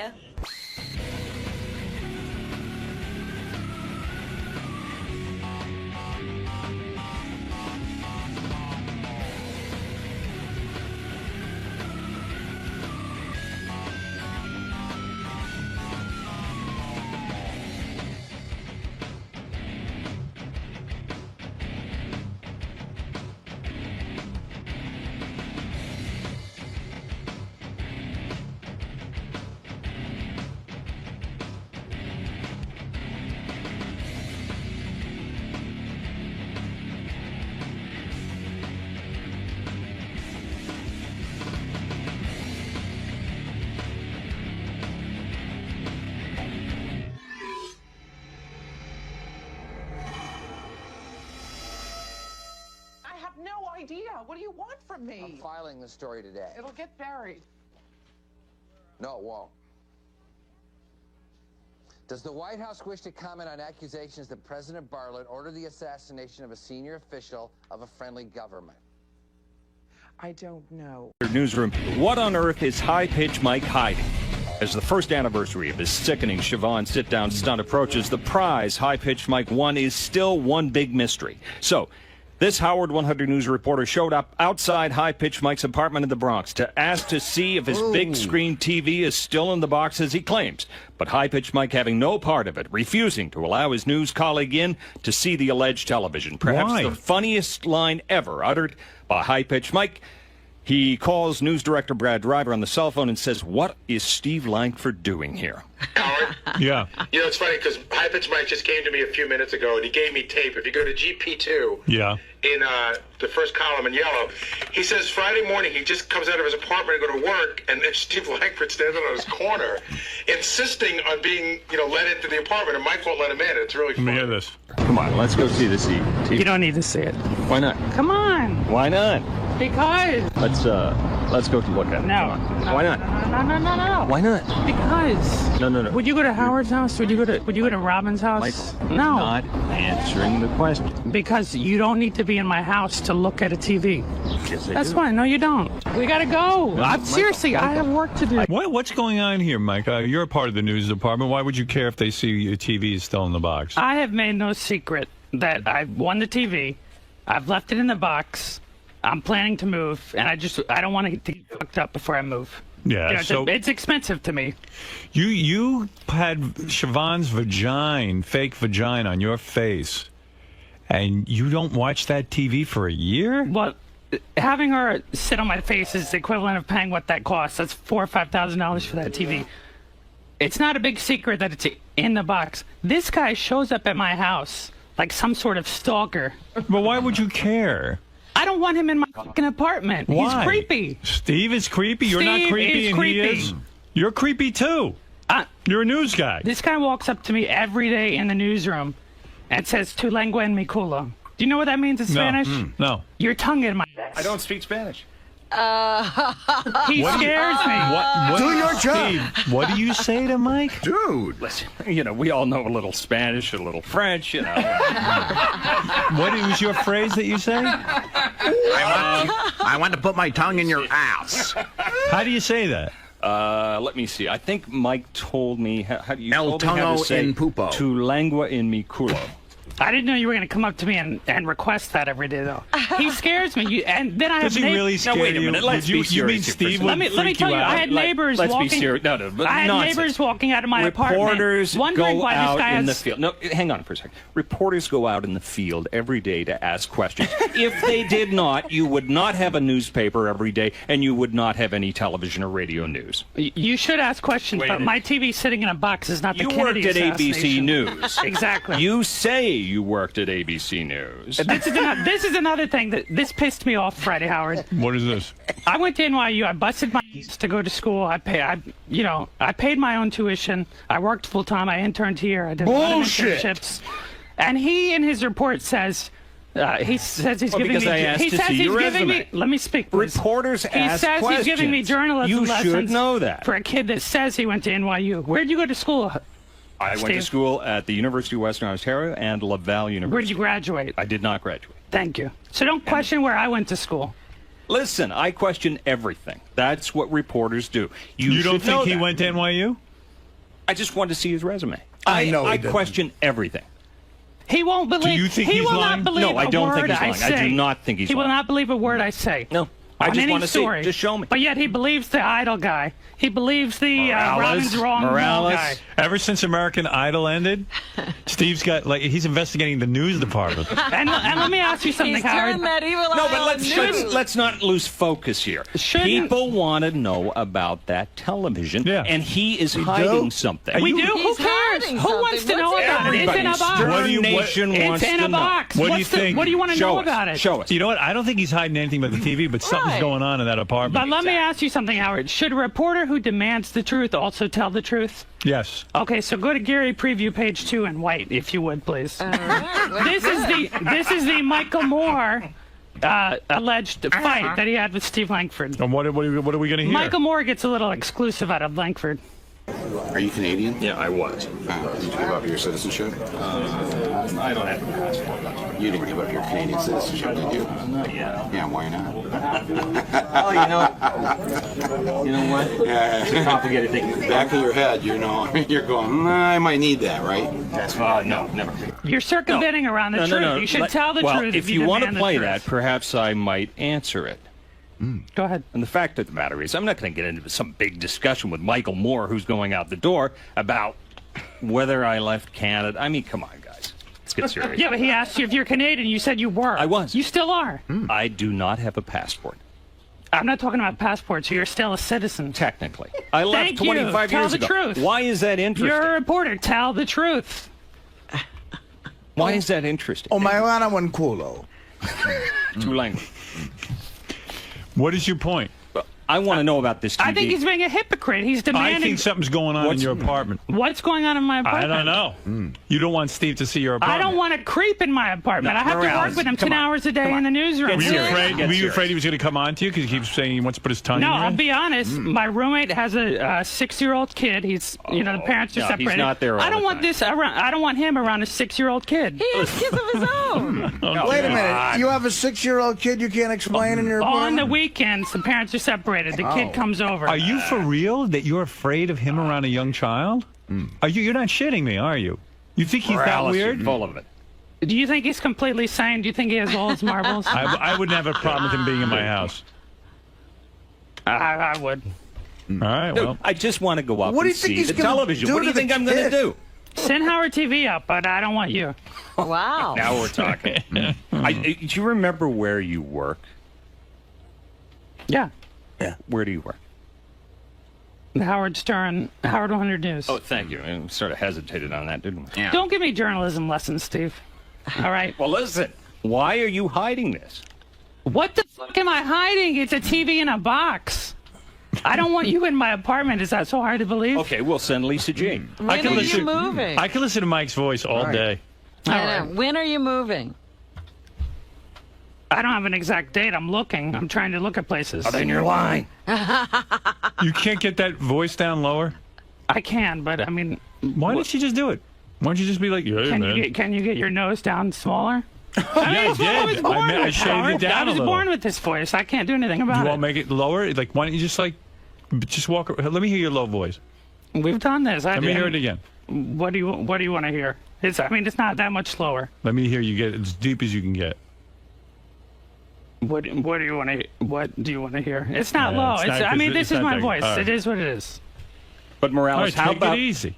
How about No, Lisa G? he upsets Lisa me. G. No, dude. Lisa G. Would he show up? Answer the question. Would you show up outside Howard or Robin or Artie Of course, or anyone I'm not else? going to go to Howard's place. Would you go to anyone on this show? But I am going to go to your place to find out about the television. You wouldn't let me in, so let Lisa G in if you're And I creeped live in a out by me. primarily Hispanic and African Answer American the question. neighborhood. They see this white guy with a microphone up in my face. The neighborhood wondering- was my very neighbors nice. walk There by was wondering, no what the hell problem is with the going neighborhood. on? It was a very nice neighborhood. But It let was. Lisa G in to see the TV. Come on. Is she going to come to the Bronx? Why not? She's a reporter. She can come by. Thank you. I don't want you by then. So it's a deal. It's a deal. Why is everybody so creeped out? Are we gonna waste a whole day of Lisa G's time to come up to my apartment? It's a deal. To see a TV in a Is it box? a deal or are you backing out? I think you're making mountains out of a molehill. Is it a deal or not? I don't care. Okay, deal. All right, there it is. Lisa G will be going to Mike's, high-pitched Mike's apartment. And we'll get a report on And we're that going to TV find out in a about that box. TV in a box. All right, and bring in your citizenship too. Howard Stern exclusive. Bring in your American citizenship. You really got to. You know these guys fight all day. I'm convinced he's still Canadian. I don't think he's American. I want to see your naturalization papers. Dude, I ran like a wild man. But anyway, your deflection skills need a little work. All right. Mike, do you want to give your roommate the code word to start getting rid of the bodies in the 600-gallon drums? Yeah, I say no way Lisa G makes it back from the Bronx. I don't think she'll come to the Bronx. You live in a tough neighborhood? And her, of all people, Friday, she's calling me a Jew. She said, why do you have the TV in a box? She says, you're such a Jew. Coming from her. Wow. What's She's that a all Jew. about? Do you guys get any work done back there in the news? I get a lot of work done. Mike, why do with each other. Why do you say coming from her? What do you like? What is that? Because she's like the most Jewish person in our newsroom. She's very Jewish. What does Very that mean? Jewish. But how? I think she's the only Jewish person in your news. What makes her Jewish? She's very conservative with her money. Need I go on? Yeah. Need you go on? Of course. I want to hear What more. else? So she's conservative with her money. What else makes her Jewy? Every time one of these Jewish holidays comes by, she's got to take it off. Now you're onto something. If I can work on a Jewish holiday, you should too. Okay. No, I didn't. Hey, that sounds just like you. What are you doing? And the guy's probably like, hey, stop making, just because you're talking to Mickey Mouse doesn't mean you have to speak in a high voice. And then Mike goes, no, this is what I sound like. Hey, Mickey. Wait, what do you do there, Mike? Hey, Mike. I had, from when I worked What is at, it, Ralph? Wait, let Mike explain that. Yeah, I want to hear. What did you From do? when I worked at ABC, I had a bunch of free tickets left. They were about to expire. I had time off here. I figured, let me just go use them. Who's conservative with their money? What do you On your vacation, use your free Disney World ticket. What do you do there by yourself? Yeah, you went yourself? It's a bunch of roller coasters. I just went on the rides. For a whole week? Go on the roller Did you get paired up with other Singles? Yeah, they do that. You couldn't find anyone to go to Disney World with you? So sad. I mean, that's a great destination. Somebody must have wanted to go. Do you ever travel alone sometimes? I certainly travel alone, but not to amusement parks. Okay. So be it. Oh, Jesus. He doesn't have a lot of friends. I'm the JD of the newsroom ultimately. He's walking around by himself going in and out of gift shop. We heard there's a special line for people who go to Disney World by themselves. I don't know what that means. What do you mean a special line? Yeah, It's a line for singles. They had a single rider's line. Really? So I didn't have to wait in any of the lines. I just went straight to the front. Were there a lot of other single people there, or was it just a line of two? No, there were a lot of single people. And do you all socialize with each other? Is it like the geekiest line ever? Did you ride the loser flu? Anyone in a Darth Nihilus costume? No, I didn't see Darth Nihilus there. I'm Darth Nihilus. What did you do for dinner? Did you eat by yourself, or did you eat in your room? No, I would eat in the amusement park. But you would just go to a stand. You didn't go to the restaurant. Mike wants to kill Artie right now for laughing. I know. He's shooting. You shoot dirty looks over at Artie. No. He's shooting the dirty look at me and Mike. Artie, do you ever go to Disneyland by yourself? Artie couldn't fit in the ride. God, that you would go to Disney. You're a 29-year-old kid. You got kind of a happening job. You know who does that? Who? No. Mental patients? Worse, Don't go there. Jeff the Vomit guy? Serial killers? Yeah, people you want arrested. I mean, they're the ones who would hang out at Disney by themselves. Sure. Can you imagine, though, the little kid who's sitting next to Mike on the roller coaster? Scared. And then you have a 6-year-old kid. Excuse me, you sir. Can't explain in your apartment. Hey, shut up! I'm here to sing as like you little fuck! You got a family, I don't! You cocksucker! You sound like a kid. Yeah. Like, what were your favorite The little rides? 6-year-old kid's like, sir, don't you have any friends? No! I couldn't find anyone to go with me! Fucker! Hey, mister, I don't want to grow up to be like you. What do you? I mean, like, so what do you do? You like, it's 1 o'clock. I finished my goofy shake. I mean, really, do you stand there and get your picture taken with the character? No! Like pretending that you're friends. I'm cool! Oh, my goodness. You're on the ride, the Pirates of the